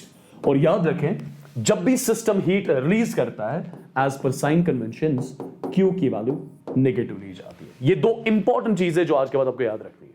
जब भी आप देखोगे सिस्टम को हीट एब्जॉर्ब करते हुए, Q की वैल्यू पॉजिटिव। जब भी आप देखोगे सिस्टम को हीट रिलीज करते हुए, Q की value negative, right? I hope यहां तक चीजें क्लियर। ये थी कुछ बेसिक चीजें रिलेटेड टू हीट। अब बात करते हैं वर्क के रिलेटेड क्या क्या पॉइंट्स आपको याद रखने होंगे। देखो ध्यान से, ये भी एक इंपॉर्टेंट चीज है। Let's see exactly what this work is all about. Work को हम डिनोट करते हैं सबसे पहले W से, राइट? अच्छा, एक और चीज बताना भूल गया। अच्छा, वैसे आपको ऑलरेडी पता है, जो हीट होती है ये कौन सी फंक्शन होती है? It's a path function, right? Heat path function होती है, ये स्टेट फंक्शन नहीं है। परफेक्ट। अब वर्क क्या है? जैसे heat was the mode of transfer of energy, वैसे ही work is again the mode of transfer of energy. जब भी सिस्टम और सराउंडिंग के बीच में एनर्जी का एक्सचेंज होना होगा, चाहे एनर्जी को सिस्टम से सराउंडिंग जाना है या एनर्जी को सराउंडिंग से सिस्टम आना है, ये एनर्जी का एक्सचेंज वर्क के फॉर्म में भी हो सकता है। ये एनर्जी का एक्सचेंज वर्क के फॉर्म में भी हो सकता है। तो याद रखें, जो वर्क होती है, work is again the mode of transfer of energy. किस किस के बीच में? सिस्टम और सराउंडिंग के बीच में। वर्क फिर से क्या आ गया? This is again the mode of transfer of energy between system and surroundings. ये जो वर्क होती है, कौन सी फंक्शन होती है? वर्क बेसिकली ये भी एक पाथ फंक्शन होती है, वर्क भी पाथ फंक्शन होती है, ठीक है? अब समझो यहां पर इंपॉर्टेंट चीजें क्या है जो आपको याद रखनी है। देखो ध्यान से, फॉर एग्जाम्पल मैं यहां पर एक कंटेनर ले रहा हूं, ये मैंने एक कंटेनर लिया, ठीक है? और यहां पर एक पिस्टन है इस कंटेनर का। पिस्टन ये बाहर भी जा सकता है, पिस्टन अंदर भी आ सकता है। आपने इस कंटेनर के अंदर आइडियल गैस ली है, ये इस कंटेनर के अंदर आइडियल गैस है। अब आप मुझे बताओ, ये जो पिस्टन है, इस पिस्टन पे कितने प्रेशर लग रहे होंगे? एक तो अंदर से गैस मॉलिक्यूल्स इस पिस्टन के साथ कोलाइड कर रहे होंगे, तो इस पिस्टन पे यहां से लग रहा होगा P गैस। बाहर से एटमॉस्फेयर में जो गैसेस प्रेजेंट है वो भी इसके साथ बाहर से कोलाइड कर रहे होंगे, तो बाहर से एक्सटर्नल प्रेशर लग रहा है। तो इस पिस्टन पे अभी दो प्रेशर लग रहे हैं, कौन कौन सा? P गैस इस डायरेक्शन में, P एक्सटर्नल इस डायरेक्शन में। मैं मान के चल रहा हूं ये पिस्टन अभी पॉइंट ए पे है, ये पिस्टन अभी पॉइंट ए पे है, राइट? आपको ये पता होना चाहिए, ideal gas occupies the volume of container in which it is kept. कहने से जितना अभी इस कंटेनर का वॉल्यूम होगा, उतना ही वॉल्यूम आइडियल गैस का है, राइट? तो आइडियल गैस का वॉल्यूम अभी मान के चल रहा हूं मैं V1 के बराबर है, फॉर एग्जाम्पल V1 के बराबर, ठीक? अब फॉर एग्जाम्पल कुछ कंडीशंस यहां पे दे रहा हूं मैं आपको। कंडीशंस क्या है? देखो, अगर मैं मान के चलूं, इफ केस नंबर 1, इफ अगर फॉर एग्जाम्पल P गैस की वैल्यू P एक्सटर्नल से ज्यादा हुई, अगर P गैस की वैल्यू P एक्सटर्नल से ज्यादा हुई, क्या पिस्टन बाहर जाएगा क्या अंदर आएगा? पिस्टन डेफिनेटली बाहर जाएगा। लेट्स से पिस्टन बाहर गया और पिस्टन फाइनली यहां पे कहीं रुक गया, पॉइंट बी पे रुक गया। जब पिस्टन पॉइंट बी पे रुक गया, क्या कंटेनर का वॉल्यूम बढ़ गया? एब्सोल्युटली। जो इसमें गैस रखी गई है उसका भी वॉल्यूम बढ़ गया। मान के चलो, अब कंटेनर का, अब गैस का वॉल्यूम अब कितना आ गया? V2। तो फर्स्ट ऑफ ऑल, अगर P गैस की वैल्यू P एक्सटर्नल से ज्यादा हुई तो पिस्टन बाहर जा रहा है, A से B जा रहा है। जब पिस्टन बाहर जा रहा है, क्या कंटेनर का वॉल्यूम बढ़ रहा है कि कम हो रहा है? कंटेनर का वॉल्यूम बढ़ रहा है। क्या गैस का वॉल्यूम बढ़ रहा है कि कम हो रहा है? गैस का वॉल्यूम बढ़ रहा है। जब भी आप देखोगे पिस्टन को मूवमेंट करते हुए, जब भी आप देखोगे पिस्टन को मूवमेंट करते हुए, समझ जाना सिस्टम और सराउंडिंग के बीच में एनर्जी का एक्सचेंज वर्क के फॉर्म में हो रहा है, accept in case of free expansion, जो मैं आपको आगे पढ़ाऊंगा। अभी के लिए याद रखना, जब भी आप देखोगे पिस्टन को मूव करते हुए, चाहे पिस्टन बाहर जाए या अंदर आए, समझ जाना सिस्टम और सराउंडिंग के बीच में एनर्जी का एक्सचेंज हो रहा है, किसके फॉर्म में? वर्क के फॉर्म में। ठीक है, अभी देखो पी गैस की वैल्यू पी एक्सटर्नल से ज्यादा, तो पिस्टन बाहर जा रहा है, कंटेनर का वॉल्यूम बढ़ रहा है, गैस का वॉल्यूम बढ़ रहा है। Since P gas is greater than P external, can I से अभी V2 की value will be greater than V1, right? Since piston बाहर गया, कंटेनर का वॉल्यूम बढ़ गया, गैस का वॉल्यूम बढ़ गया। गैस के वॉल्यूम के बढ़ने को क्या बोला जाता है? गैस के वॉल्यूम के बढ़ने को बोला जाता है एक्सपेंशन। जब भी एक्सपेंशन होता है, we always say work is done by the system. We always say work is done by the system बोल दो या बाय द गैस बोल दो, राइट? और याद रखिए, whenever work is done by the system as per sign conventions, W की value negative ली जाती है, बट किसमें? केमिस्ट्री में। फिजिक्स में आप W की वैल्यू पॉजिटिव लेते हो, राइट? केमिस्ट्री में जब भी एक्सपेंशन होता है, we always say work is done by the system, W की वैल्यू नेगेटिव ली जाती है, राइट? तो ये पहला केस है। दूसरा केस आप खुद बताओ। अगर फॉर एग्जांपल P एक्सटर्नल की वैल्यू P गैस से ज्यादा हुई, अगर फॉर एग्जांपल P एक्सटर्नल की वैल्यू P गैस से ज्यादा हुई, P एक्सटर्नल की वैल्यू ज्यादा है, तो किस पिस्टन बाहर जाएगा क्या अंदर जाएगा? पिस्टन अंदर जाएगा। क्या कंटेनर का वॉल्यूम बढ़ेगा, कम हो जाएगा? कंटेनर का वॉल्यूम कम हो जाएगा। दैट मींस जो इसमें गैस रखी गई उसका वॉल्यूम कम हो गया, राइट? तो बेसिकली V2 की वैल्यू V1 से कम आएगी, final volume of the gas initial से कम आएगा, राइट? और गैस के वॉल्यूम के कम होने को क्या बोला जाता है? गैस के वॉल्यूम के कम होने को कंप्रेशन बोला जाता है, कंप्रेशन बोला जाता है। व्हेनेवर देयर इज कंप्रेशन, जब भी गैस का कंप्रेशन होता है, we always say work is done on the system, we always say work is done on the gas. और जब भी work is done on the gas as per sign conventions, W की value positive ली जाती है, W की value positive ली जाती है, बट किस में? ये केमिस्ट्री में साइन कन्वेंशंस है, ठीक है? जब भी आप देखोगे एक्सपेंशन होते हुए, work is done by the system. जब भी देखोगे कंप्रेशन होते हुए, work is done on the system, bye the system negative, on the system positive. तीसरा केस मुझे बताओ, अगर फॉर एग्जांपल P एक्सटर्नल की वैल्यू बराबर हुई P गैस के, अगर P एक्सटर्नल और P गैस बराबर हुआ, क्या पिस्टन कोई मूवमेंट दिखाएगा? नहीं, पिस्टन कोई भी मूवमेंट नहीं दिखाएगा। दैट मींस क्या सिस्टम और सराउंडिंग के बीच में एनर्जी का एक्सचेंज वर्क के फॉर्म में हो रहा होगा? नहीं, सिस्टम और सराउंडिंग के बीच में एनर्जी का एक्सचेंज वर्क के फॉर्म में तो नहीं हो रहा होगा। आई होप ये चीजें क्लियर है, आई होप ये चीजें आपको समझ आ रही होंगी। अब एट द सेम टाइम, ये जो सिस्टम और सराउंडिंग के बीच में एनर्जी का एक्सचेंज वर्क के फॉर्म में होता है, ये वर्क कैसे कैलकुलेट किया जाता है? ये वर्क कैसे कैलकुलेट किया जाता है? देखो, वर्क कैलकुलेट करने का एक जनरल एक्सप्रेशन होता है। अभी मैं इसके डेरिवेशन पर I am not going to the derivation of this work right now, ठीक है? वर्क कैलकुलेट करने का एक जनरल एक्सप्रेशन होता है। जनरल एक्सप्रेशन क्या होता है? ये होता है माइनस इंटीग्रल V1 से V2 और यहां पे होता है P external multiplied by dV। ये एक जनरल एक्सप्रेशन होता है वर्क कैलकुलेट करने का। This is the general expression to calculate work calculate करने का जनरल एक्सप्रेशन, ठीक है? W is equal minus integral V1 से V2 P external multiplied by dV, right? Now आगे हमें इसी चैप्टर में एक चीज देखनी है कि हमारे पास बेसिकली दो टाइप्स की प्रोसेसेस होती है। एक होती है रिवर्सिबल प्रोसेस, एक होती है इरिवर्सिबल प्रोसेस। आगे हम इसी चैप्टर में देखेंगे। हमारे पास बेसिकली दो टाइप्स की प्रोसेस होती है, रिवर्सिबल, इरिवर्सिबल। अभी के लिए सिर्फ याद रखोगे आप, इनकी एक्सप्लेनेशन मैं आपको आगे दूंगा, ठीक है?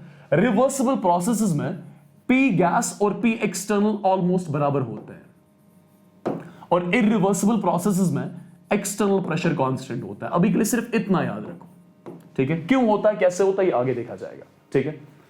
रिवर्सिबल प्रोसेस में P गैस और P एक्सटर्नल ऑलमोस्ट बराबर है। इरिवर्सिबल प्रोसेस में एक्सटर्नल प्रेशर कांस्टेंट होता है।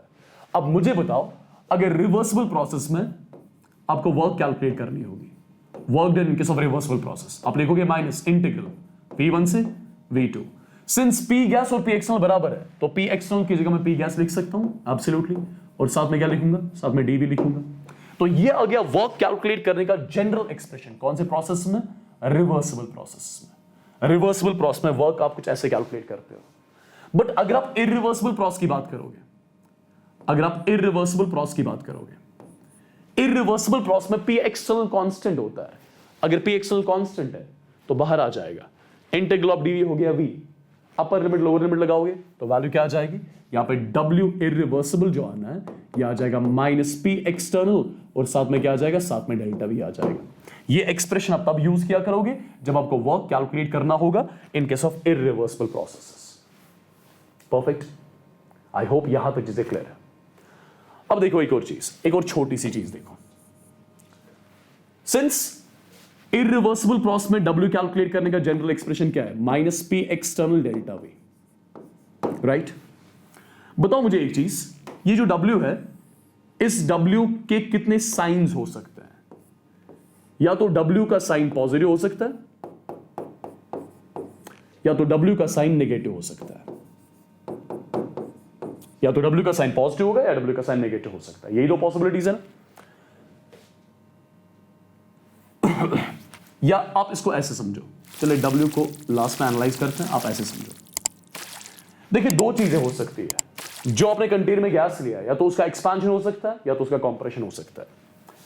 अगर जो कंटेनर में आपने आइडियल गैस लिया, अगर उसका एक्सपेंशन हो रहा होगा, दैट मींस क्या गैस का वॉल्यूम बढ़ रहा होगा, कम हो रहा होगा? गैस का वॉल्यूम बढ़ रहा होगा तो V2 की वैल्यू V1 से ज्यादा होगी। अगर V2 की वैल्यू V1 से ज्यादा है, अगर V2 की वैल्यू V1 से ज्यादा है, W किसके बराबर है यहां पे? Minus P external delta we. Delta we मतलब हो गया V2 माइनस V1। अगर V2 की वैल्यू V1 से ज्यादा है तो इन दोनों का डिफरेंस पॉजिटिव आएगा, पॉजिटिव नेगेटिव नेगेटिव बनेगा, तो यहां पे W की वैल्यू क्या आनी है? नेगेटिव आनी है। W की वैल्यू नेगेटिव आने का मतलब क्या हो गया? Work is done by the system क्या on the system? Work is done by the system. Already ये चीज हम पढ़ चुके हैं। परफेक्ट। सिमिलरली जो आपने कंटेनर में गैस लिया हुआ है, उसका कंप्रेशन भी हो सकता है, एब्सोल्युटली, उसका कंप्रेशन भी हो सकता है, कंप्रेशन भी हो सकता है, राइट? जब भी आइडियल गैस का कंप्रेशन हो रहा होगा, क्या गैस का वॉल्यूम बढ़ रहा होगा, कम हो रहा होगा? गैस का वॉल्यूम कम हो रहा होगा, V2 की वैल्यू V1 से कम होगी। अगर V2 की वैल्यू V1 से कम है तो इन दोनों का डिफरेंस क्या आएगा? नेगेटिव। नेगेटिव नेगेटिव क्या बन जाएगा? पॉजिटिव। तो W की वैल्यू यहां से क्या आनी है? पॉजिटिव। W की वैल्यू पॉजिटिव आने का मतलब क्या हो गया? Work is done by the system क्या on the system? Work is done on the system, right? I hope यहां तक क्लियर। परफेक्ट। अब तीसरा केस बताओ क्या होगा?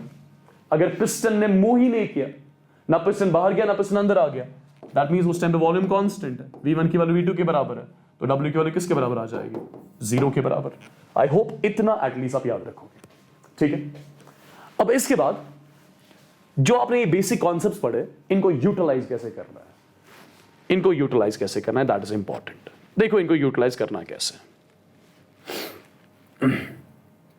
देखो इनको यूटिलाइज करना कैसे, जस्ट अ सेकेंड।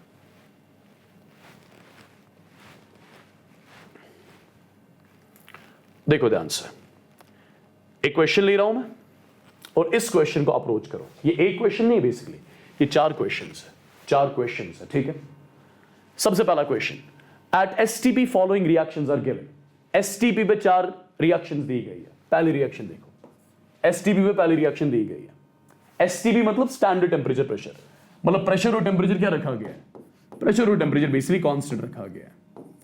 अगर प्रेशर और टेम्परेचर कांस्टेंट है और आइडियल गैस इक्वेशन यूज करो, पीवी किसके बराबर होता है? nRT। प्रेशर और टेम्परेचर कांस्टेंट, आर की value already constant, can I से अभी volume will be directly proportional two moles? Absolutely, right? Pressure और टेम्परेचर कांस्टेंट, आर भी कांस्टेंट है, कैन आई से volume is directly proportional two moles? Absolutely. मतलब अगर moles बढ़ रहे होंगे, क्या वॉल्यूम बढ़ रहा होगा? एब्सोल्युटली। अगर मोल्स कम हो रहे होंगे, वॉल्यूम कम हो रहा होगा। इतना तो पता है सबको। अब पहला केस देखो, पहला केस आपको चेक करना है। पहले केस में क्या work is done by the system क्या ऑन द सिस्टम? देखो पहले केस में ये भी गैस, ये भी गैस, ये भी गैस, ये भी gas, reactant as well as product side, हर साइड से गैसेस प्रेजेंट है, ठीक है? बताओ रिएक्टेंट साइड कितने गैसियस मोल्स हमारे पास है? इसके हो गए 4, इसके हो गए 7, तो रिएक्टेंट साइड हमारे पास 11 गैसियस मोल्स है। अब चेक करो प्रोडक्ट साइड हमारे पास कितने गैसियस मोल्स है? 6 + 4 कितना हो गया? 10। बताओ जरा, जब ये पहली रिएक्शन हो रही है, जब ये पहली रिएक्शन हो रही होगी, क्या टोटल गैसियस मोल्स बढ़ रहे हैं कि कम हो रहे हैं? जब पहली रिएक्शन हो रही है, टोटल गैसियस मोल्स कम हो रहे हैं। पहले 11 थे, अब 10 है, कम हो रहे हैं। गैशियस मोल्स का कम होने का मतलब क्या हो गया? वॉल्यूम का कम होना। वॉल्यूम के कम होने को क्या बोला जाता है? वॉल्यूम के कम होने को क्या बोला जाता है? कंप्रेशन। वॉल्यूम के कम होने को कंप्रेशन बोला जाता है। Whenever there is compression, work is done by the system or on the system? Work is done on the system. W की value as per sign convention is taken to be positive या negative. तो पहले case में W की value positive ली जाएगी। और कौन सा केस है? कंप्रेशन का। Work is done by the system या ऑन द सिस्टम? साथ में लिखूंगा work is done on the system. यही आपको चेक करना था बेसिकली, क्या work is done by the system क्या ऑन द सिस्टम। चेक कर लिया आपने। अब दूसरी रिएक्शन देख लो। दूसरी रिएक्शन देखो, दूसरी रिएक्शन में क्या है? यहां पे गैस, यहां पे गैस, यहां पे लिक्विड। मतलब रिएक्टेंट साइड गैसेस है, प्रोडक्ट साइड लिक्विड है। रिएक्टेंट साइड गैसेस है, प्रोडक्ट साइड लिक्विड है। मतलब दूसरी रिएक्शन में गैसेस किस में कन्वर्ट हो रहा है? लिक्विड में कन्वर्ट हो रहा है। जब गैसेस लिक्विड में कन्वर्ट हो रहे होंगे, मतलब क्या मॉलिक्यूल्स क्लोज आ रहे होंगे कि दूर जा रहे होंगे? गैस में तो मॉलिक्यूल्स दूर होते हैं, लिक्विड में कंपैरेटिवली क्लोज होता है, सॉलिड में उससे भी ज्यादा क्लोज होते हैं, राइट? अभी गैसेस लिक्विड में कन्वर्ट हो रहा है, दैट मींस मॉलिक्यूल्स क्लोज आ चुके हैं। क्या वॉल्यूम बढ़ गया होगा, कम हो गया होगा? कम हो गया होगा। वॉल्यूम के कम होने को compression. Whenever there is compression, work is done on the system. W का साइन पॉजिटिव यहां भी, तो यहां भी work is done on the system, यहां पे भी work is done on the system, ठीक है? अब तीसरा केस देखो। तीसरा case H2O solid, H2O liquid. मतलब लेफ्ट हैंड साइड अपने आइस ली है और राइट हैंड साइड अपने लिक्विड वाटर लिया हुआ है। लिक्विड वाटर लिया हुआ है, राइट? आइस किस में जा रहा है? लिक्विड वाटर में। तो यहां पे कंफ्यूज नहीं होना, नो डाउट सॉलिड लिक्विड में जा रहा है। नॉर्मली जब भी सॉलिड लिक्विड में जाता है, वॉल्यूम बढ़ता है, तो आपको लग रहा होगा एक्सपेंशन है, ये प्रोसेस जो है एक्सपेंशन है, बट ये एक्सपेंशन नहीं है। आपने अगर बॉन्डिंग कभी पढ़ी होगी, आइस में स्पेशल हाइड्रोजन बॉन्डिंग की वजह से आइस का वॉल्यूम लिक्विड वाटर से ज्यादा होता है। आइस का वॉल्यूम लिक्विड वाटर से ज्यादा होता है। मतलब जब ये प्रोसेस हो रही होगी, क्या वॉल्यूम बढ़ रहा है कि कम हो रहा है? वॉल्यूम कम हो रहा है। वॉल्यूम के कम होने को compression. Wherever there is compression, work is done on the system. W की वैल्यू फिर से पॉजिटिव, और साथ में क्या लिखूंगा? Work is done on the system, on the system, right? Next देखो, फोर्थ, सॉलिड अब गैस में जा रहा है। सॉलिड गैस में जा रहा है, that means it is the case of expansion, right? Volume बढ़ रहा होगा, it is the case of expansion. Work is done by the system, right?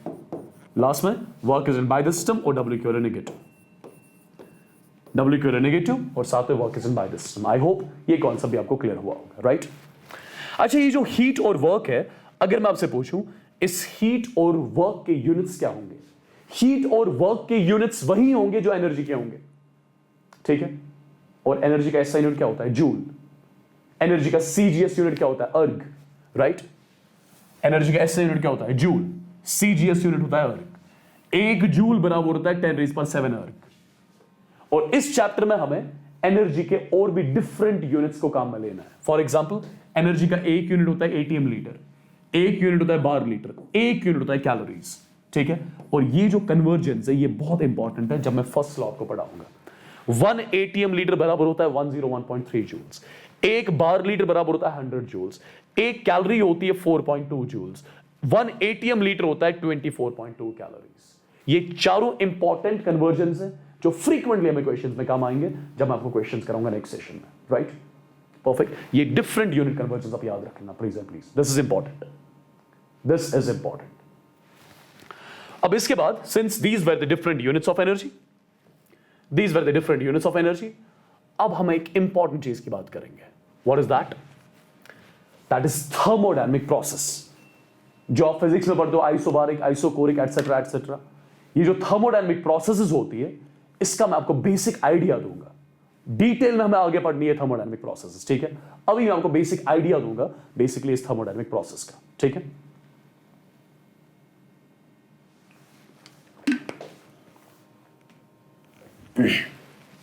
देखो एग्जैक्टली थर्मोडायनेमिक प्रोसेस होती क्या है।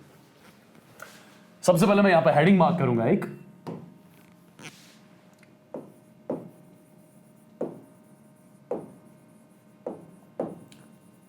Thermodynamic process.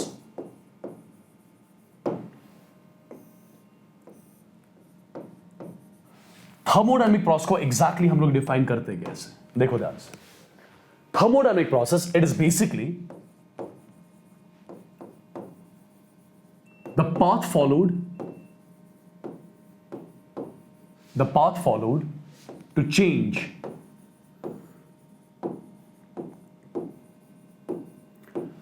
followed to change the state of the system. इसका मतलब क्या है? This is something really important. ठीक है, देखो ध्यान से.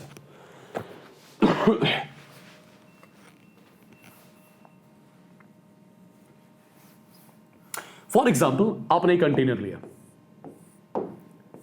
ये आपने एक कंटेनर लिया, ठीक है, परफेक्ट. इस कंटेनर के अंदर आपने आइडियल गैस ले ली. मैं मान के चल रहा हूं इस आइडियल गैस का प्रेशर P1, इसका वॉल्यूम V1, इसका टेंपरेचर T1, इसके मोल्स N1 मान के चल रहा हूं. और फॉर एग्जाम्पल ये आइडियल गैस अभी अपनी इनिशियल स्टेट पे है, ठीक है. आपको फॉर एग्जाम्पल इस आइडियल गैस की स्टेट चेंज करनी है. स्टेट चेंज करने के लिए आपको क्या करना पड़ेगा? इस आइडियल गैस की स्टेट चेंज करने के लिए आपको इस आइडियल गैस के स्टेट पैरामीटर्स को चेंज करना है. फॉर एग्जाम्पल मैंने आइडियल गैस के स्टेट पैरामीटर्स चेंज कर दिए. लेट्स से इस आइडियल गैस के मोल्स पहले N1 थे, अब मैंने मोल्स इसके चेंज किए N1 से N2, टेंपरेचर T1 से T2, वॉल्यूम V1 से V2, बट इसका प्रेशर अब भी मैंने क्या रखा? P1 ही रखा. क्या मैंने बेसिकली स्टेट पैरामीटर्स की वैल्यू चेंज करी? एब्सोल्युटली. मिनिमम अगर आप एक भी स्टेट पैरामीटर की वैल्यू चेंज करते हो, सिस्टम की स्टेट ऑटोमेटिकली चेंज हो जाती है. अगर सिस्टम पहले इनिशियल स्टेट पे था, अब यही सिस्टम कहां पे पहुंच गया? फाइनल स्टेट पे. ठीक, आपने सिस्टम की स्टेट चेंज की. बट अगर आपने एक चीज नोटिस की होगी, नो डाउट आपने सिस्टम की स्टेट चेंज की, बट क्या आपने सिस्टम के प्रेशर को चेंज होने दिया? आपने सिस्टम के प्रेशर को चेंज होने नहीं दिया. आपने सिस्टम की स्टेट को चेंज की, बट आपने सिस्टम के प्रेशर को चेंज होने नहीं दिया. सिमिलरली मैं सिस्टम की स्टेट चेंज कर सकता था by keeping its volume constant. अभी मैंने क्या किया? मैंने सिस्टम की स्टेट चेंज की by keeping it's pressure constant. मैंने प्रेशर को चेंज होने नहीं दिया. मैं इसी सिस्टम की स्टेट चेंज कर सकता था by keeping its volume constant. मैं इसी सिस्टम की स्टेट चेंज कर सकता था by keeping it's temperature constant. तो बेसिकली मेरे पास बहुत सारे पाथ्स अवेलेबल है एक सिस्टम की स्टेट चेंज करने के, और उन पाथ्स में से हम कौन सा पाथ फॉलो करते हैं to change the state of the system? That path followed to change the state of the system is what we call as thermodynamic process. Perfect. तो हमारे पास डिफरेंट टाइप्स के पाथ्स अवेलेबल है system की state change करने के. Perfect. और उन पाथ्स में से हम कौन सा पाथ फॉलो करते हैं to change the state? That is something which we call as thermodynamic process.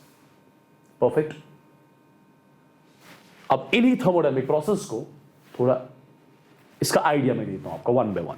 ठीक, देखो इन थर्मोडायनामिक प्रोसेस में आपको याद रखना क्या है.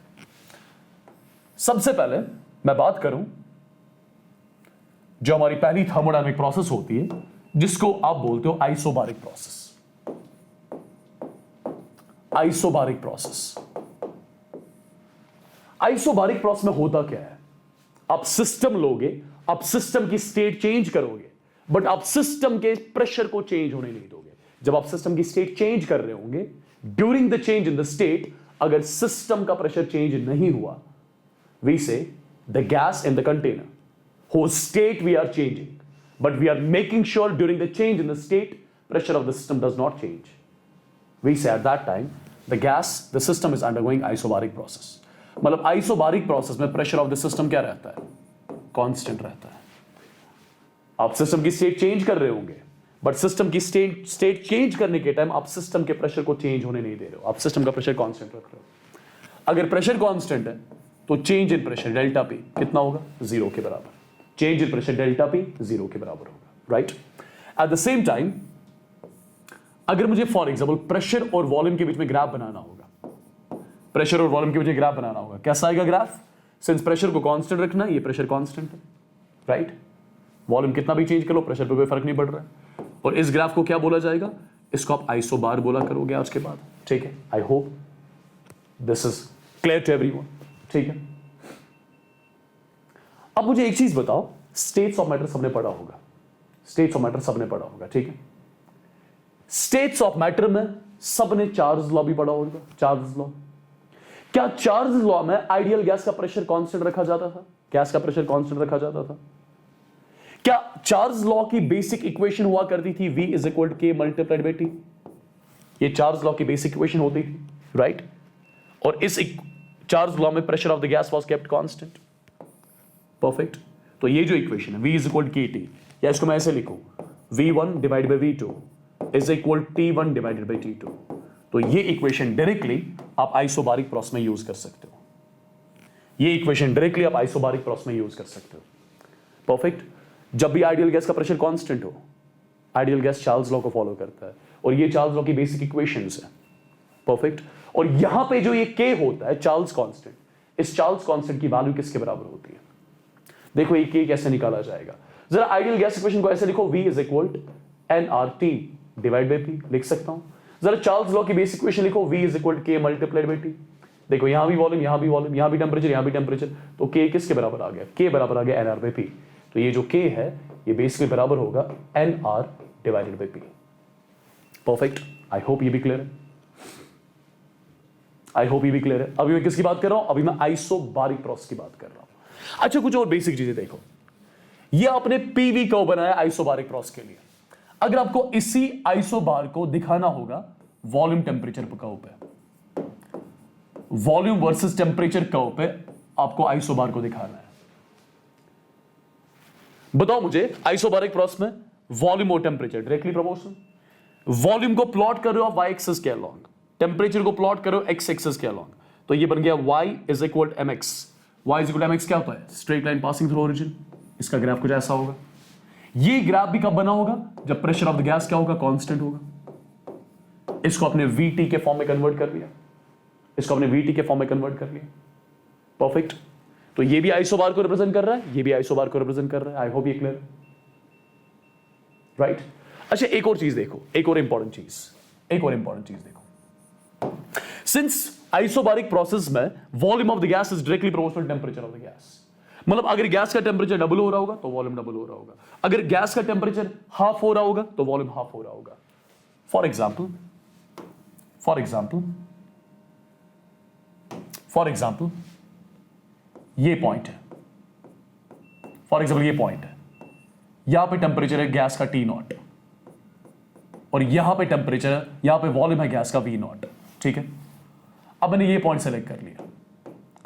लेट्स से यहां पे गैस का टेंपरेचर है 4 टाइम्स T0, ठीक है? मतलब गैस का टेंपरेचर देखो 4 टाइम्स बढ़ गया है, गैस का टेंपरेचर 4 टाइम्स बढ़ गया तो गैस का वॉल्यूम भी 4 टाइम्स बढ़ गया होगा। तो यहां का वॉल्यूम कितना होगा? यहां का वॉल्यूम होगा 4 टाइम्स V0 के बराबर। परफेक्ट। ये होगा 4 टाइम्स V0 के बराबर। ये चीजें भी आपको देखनी आनी चाहिए, ठीक है? तो हमारी पहली प्रोसेस कौन सी थी? Isobaric process. आई होप आपको क्लियर है आइसोबारिक प्रोसेस होता क्या है। अब इसके बाद बात करते हैं आइसोकोरिक प्रोसेस की।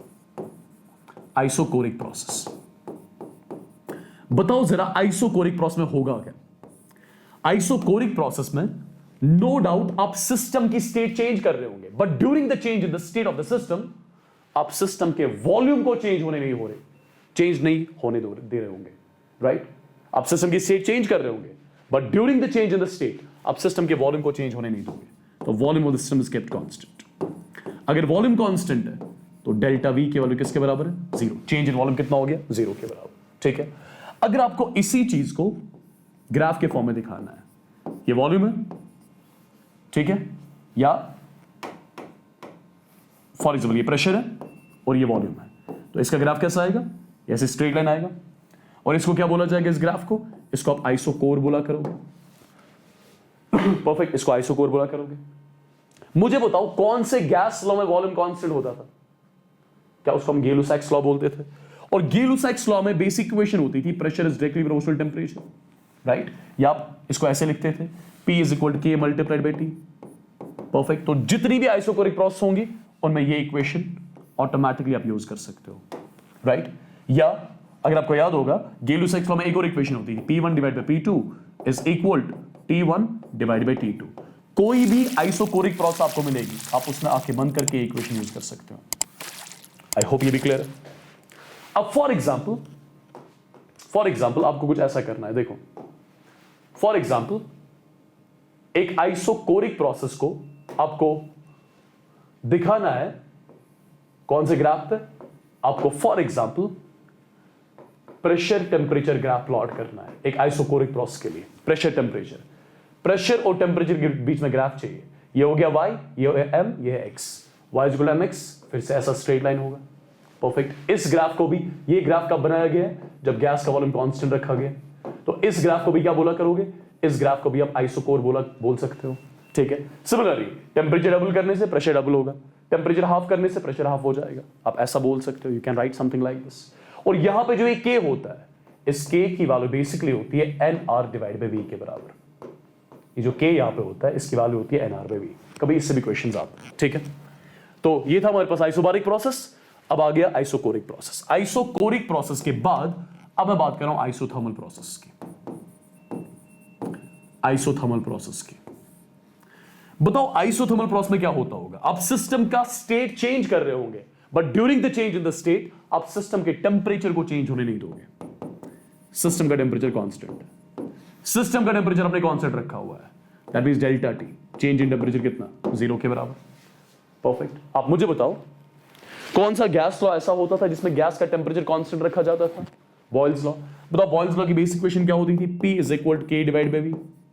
राइट। तो आप डायरेक्टली जब भी आपके पास आइसोथर्मल प्रोसेस होगी, आइसोथर्मल प्रोसेस के लिए डायरेक्टली आप ये इक्वेशन यूज कर सकते हो, नंबर 1। या एक और इक्वेशन होती थी P1V1 is equal to P2V2। ये इक्वेशन भी डायरेक्टली आप यूज कर सकते हो किसी भी आइसोथर्मल प्रोसेस के लिए, किसी भी आइसोथर्मल प्रोसेस के लिए। राइट। परफेक्ट। अब आप मुझे एक चीज बताओ, ये जो K है इसको बोला जाता था बॉयल्स कांस्टेंट, और इस K की वैल्यू किसके बराबर हुआ करती थी? K की वैल्यू हुआ करती थी nRT के बराबर। अच्छा बाय द वे कैसे K nRT है? अगर आप आइडियल गैस इक्वेशन याद करो, P is equal nRT by V। P is equal nRT by V। Boyle's law, P is equal K by V। K किसके बराबर हो गया? nRT के बराबर जब कंपेयर करोगे दोनों को। ठीक। अगर आप यहां पे एक काम करोगे, अगर आप फॉर एग्जांपल यहां पे ग्राफ प्लॉट करना चाहोगे, किस किस के बीच में? फॉर एग्जांपल आपको ग्राफ प्लॉट करना है, लेट्स से आपको आइसोथर्मल प्रोसेस में ग्राफ प्लॉट करना है प्रेशर और वॉल्यूम के बीच में। बताओ जरा P और V के बीच में ग्राफ कैसा आएगा? P और V के बीच में ग्राफ कैसा आएगा? प्रेशर और वॉल्यूम इनवर्सली प्रोपोर्शनल है। जब भी दो वेरिएबल्स आपस में इनवर्सली प्रोपोर्शनल होते हैं, इनके बीच में जो कर्व होता है ये हाइपरबोला होता है, ऐसा कुछ। इसको बोला जाता है रेक्टेंगुलर हाइपरबोला, और यहां पे इसको बोला जाएगा आइसोथर्म। इसको बोला जाएगा isotherm. Right. I hope this is clear to everyone. I hope this is clear to everyone. Right. Perfect. अब एट द सेम टाइम एक और चीज सुने, हमारे पास एक प्रोसेस होती है जिसको बोला जाता है एडियाबैटिक प्रोसेस। ये मैं सिर्फ आपको ओवरव्यू दे रहा हूं प्रोसेस का। एडियाबैटिक प्रोसेस, एडियाबैटिक प्रोसेस क्या होती है? एडियाबैटिक प्रोसेस में आप सिस्टम की स्टेट चेंज कर रहे होंगे, but during the change in the state of the system, system और सराउंडिंग के बीच में कोई भी हीट का एक्सचेंज नहीं हो रहा होगा। राइट। फॉर एग्जांपल आपने आइडियल गैस लिया, आप इसका एक्सपेंशन कर रहे हो या कॉम्प्रेशन कर रहे हो। ड्यूरिंग इट्स एक्सपेंशन या ड्यूरिंग इट्स कॉम्प्रेशन, अगर सिस्टम और अगर गैस और सराउंडिंग के बीच में, अगर गैस और सराउंडिंग के बीच में कोई भी हीट का एक्सचेंज नहीं हुआ, you will say the ideal gas is undergoing adiabatic process. So यहां पे एक चीज स्टेटमेंट लिख दूं मैं, यहां पे एक स्टेटमेंट लिखूंगा मैं, no heat exchange, no heat exchange between the system and surroundings. No heat exchange between system and surroundings. मतलब Q की वैल्यू यहां पे कितनी होगी? Q की वैल्यू यहां पे 0 होगी। Q की वैल्यू 0 है। अब एक और चीज याद रखें, जैसे हमने इन डिफरेंट प्रोसेस के लिए डिफरेंट इक्वेशंस लिखी, वैसे ही एडियाबैटिक प्रोसेस के लिए एक इक्वेशन होती है, PV रेज पर गामा इज इक्वल कांस्टेंट। इस इक्वेशन को, ये जो इक्वेशन थी, ये इक्वेशन, इसको बोला जाता है basically equation of state for isothermal process. But ये जो इक्वेशन आपने लिखी, ये जो इक्वेशन आपने लिखी, PV रेज पर गामा इज इक्वल कांस्टेंट, इसको बोलोगे आप इक्वेशन ऑफ स्टेट। ये बेसिकली होती है for reversible adiabatic process. Reversible क्यों? आगे समझ आएगा खुद ब खुद। ठीक है। ये होती है equation of state for reversible adiabatic process. और ये जो गामा होता है, गामा क्या होता है? इट्स अ पॉइजन रेशियो, जो आगे डिटेल में डिस्कस किया जाएगा। राइट। अच्छा एक और चीज सुने, क्या मैं इस पर्टिकुलर इक्वेशन को ऐसे लिख सकता हूं, P is equal to K divide by V raise पर गामा? एब्सोल्युटली। अब देखो प्रेशर और वॉल्यूम यहां भी क्या है, इनवर्सली प्रोपोर्शनल। जब भी दो वेरिएबल्स आपस में इनवर्सली प्रोपोर्शनल होते हैं, जब भी दो वेरिएबल्स आपस में इनवर्सली प्रोपोर्शनल होते हैं, इनके बीच में कर्व कैसा आता है, हमेशा रेक्टेंगुलर हाइपरबोला, राइट। तो एडियाबैटिक प्रोसेस में भी प्रेशर और वॉल्यूम के बीच में ग्राफ कैसा आता है, रेक्टेंगुलर हाइपरबोला, राइट। अब एक सिम आपके दिमाग में आ रहा होगा, आइसोथर्मल प्रोसेस में भी P और V के बीच में हाइपरबोला आ रहा था, एडियाबैटिक प्रोसेस में भी हाइपरबोला आ रहा है।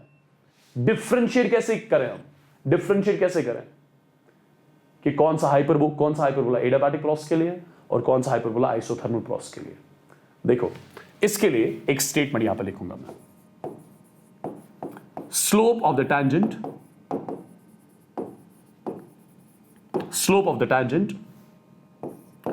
on PV curve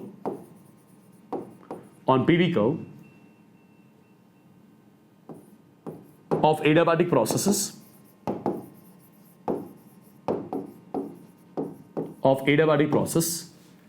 is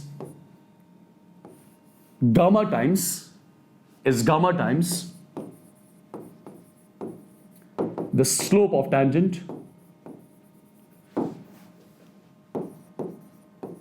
on a PV curve of isothermal process.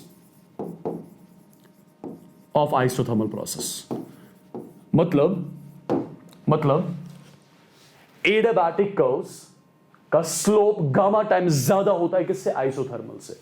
और ये जो गामा होता है, गामा की वैल्यू बेसिकली 1 से ज्यादा होती है, गामा की वैल्यू 1 से ज्यादा होती है। अगर आपको ये स्टेटमेंट यूज नहीं करना है, बेसिकली ये स्टेटमेंट इसकी डेरिवेशन भी होती है, डेरिवेशन मैं अभी नहीं दिखा रहा हूं, आपके मतलब की नहीं है, ठीक है। आप सिर्फ ये स्टेटमेंट याद रखो, परफेक्ट।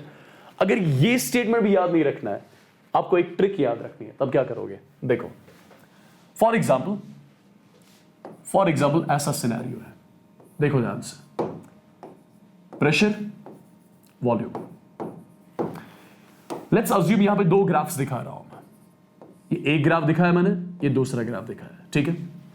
यहां दिखा रहा हूं एरो टुवर्ड्स राइट, यहां भी arrow towards right, arrow towards right, right में वॉल्यूम बढ़ता है, तो दोनों कर्व्स जो है किसको डिनोट कर रहे हैं, एक्सपेंशन को, दोनों कर्व्स एक्सपेंशन को डिनोट कर रहे हैं। आपको चेक करना है, सिंस ये भी हाइपरबोला ये भी हाइपरबोला, चेक करना है कौन सा एडियाबैटिक होगा कौन सा आइसोथर्मल होगा। सिंपल एक काम किया करो, जो कॉमन पॉइंट है इस पे थंब रखा करो, curl your fingers in the clockwise direction, जो कर्व फिंगर्स को सबसे पहले टच करेगा that's always going to be your isothermal. तो ये ऊपर वाला जो यहां पे होगा ये आइसोथर्मल होगा, और ये जो नीचे वाला होगा ये एडियाबैटिक होगा, ये एडियाबैटिक होगा, ठीक है। सिमिलरली अगर मैं ऐसे ग्राफ बनाऊं, देखो ध्यान से, लेट्स से प्रेशर और वॉल्यूम के बीच में मैं ग्राफ बना रहा हूं, और ये जो ग्राफ्स है इनका नेचर सेम है। यहां से स्टार्ट किया हाइपरबोला, राइट। इनमें चेक करना है कौन सा आइसोथर्मल कौन सा एडियाबैटिक। सबसे पहले चेक करो, एरो टुवर्ड्स लेफ्ट है, लेफ्ट की ओर वॉल्यूम बढ़ रहा है कि कम हो रहा है, कम हो रहा है, तो दोनों ग्राफ्स किसको डिनोट कर रहे हैं, कंप्रेशन को, ठीक है। अब कॉमन पॉइंट ये है, थंब कॉमन पॉइंट पे रखो, curl your fingers in the clockwise direction, जो फिंगर्स को पहले टच करता है वो आइसोथर्मल होता है, तो यहां पे नीचे वाला पहले टच करता है तो नीचे वाला आइसोथर्मल होगा, तो ऊपर वाला ऑटोमेटिकली क्या हो गया, ऊपर वाला ऑटोमेटिकली एडियाबैटिक कर्व हो गया। तो ऐसे एक छोटी सी ट्रिक है जिसको याद रखोगे आज के बाद आप, और चेक किया करोगे कि कौन सा ग्राफ एडियाबैटिक प्रोसेस के लिए और कौन सा ग्राफ आइसोथर्मल प्रोसेस के लिए। I hope this also clear to you, ठीक है। एक लास्ट पॉइंट बताऊंगा जिसके साथ हम आज का सेशन एंड करेंगे। यहां पे हमारे पास एक और प्रोसेस होती है जिसको बोला जाता है साइक्लिक प्रोसेस। अभी मैं सिर्फ आपको इन प्रोसेस का आइडिया दे रहा हूं, ठीक है। ये प्रोसेस हमें डिटेल में डिस्कस करनी है। साइक्लिक प्रोसेस एक ऐसी प्रोसेस होती है जिसमें system returns to its initial state.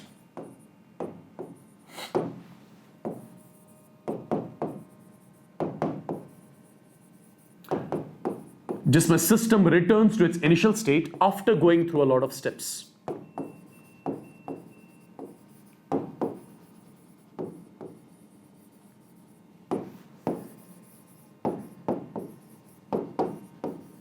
After going through a lot of steps.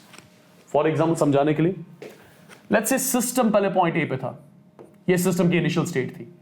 Point A से सिस्टम गया पॉइंट बी, पॉइंट बी से सिस्टम गया पॉइंट सी, सी से वापस आ रहा है ए, सी से वापस आ रहा है ए। तो कहने से सिस्टम ने स्टार्ट किया था ए से, पहुंच भी गया ए पे, राइट।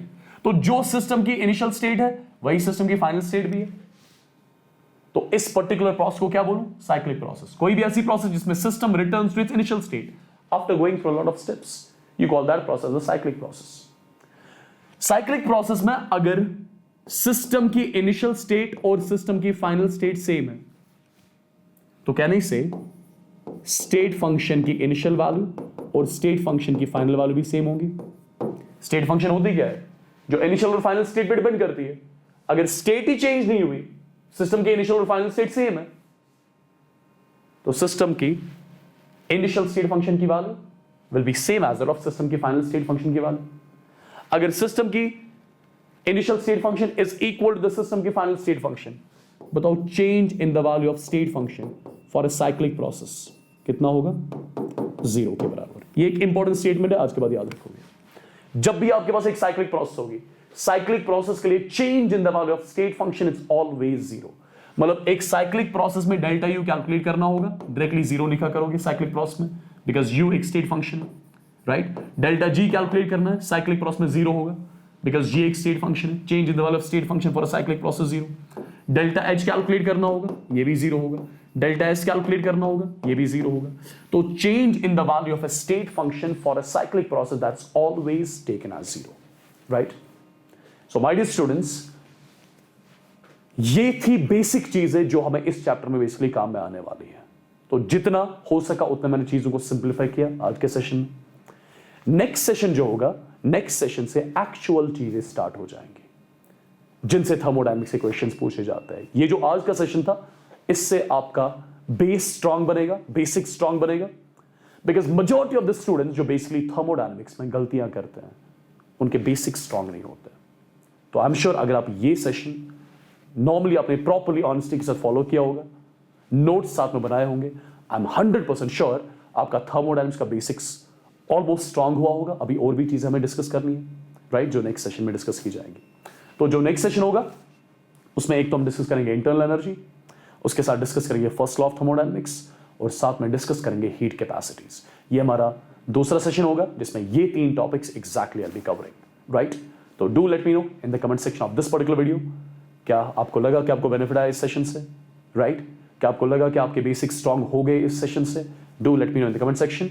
और एट द सेम टाइम जिसने अभी तक सेशन लाइक नहीं किया होगा, please and please do like the session, do share this video with everyone, let everyone get benefit out of these sessions, right.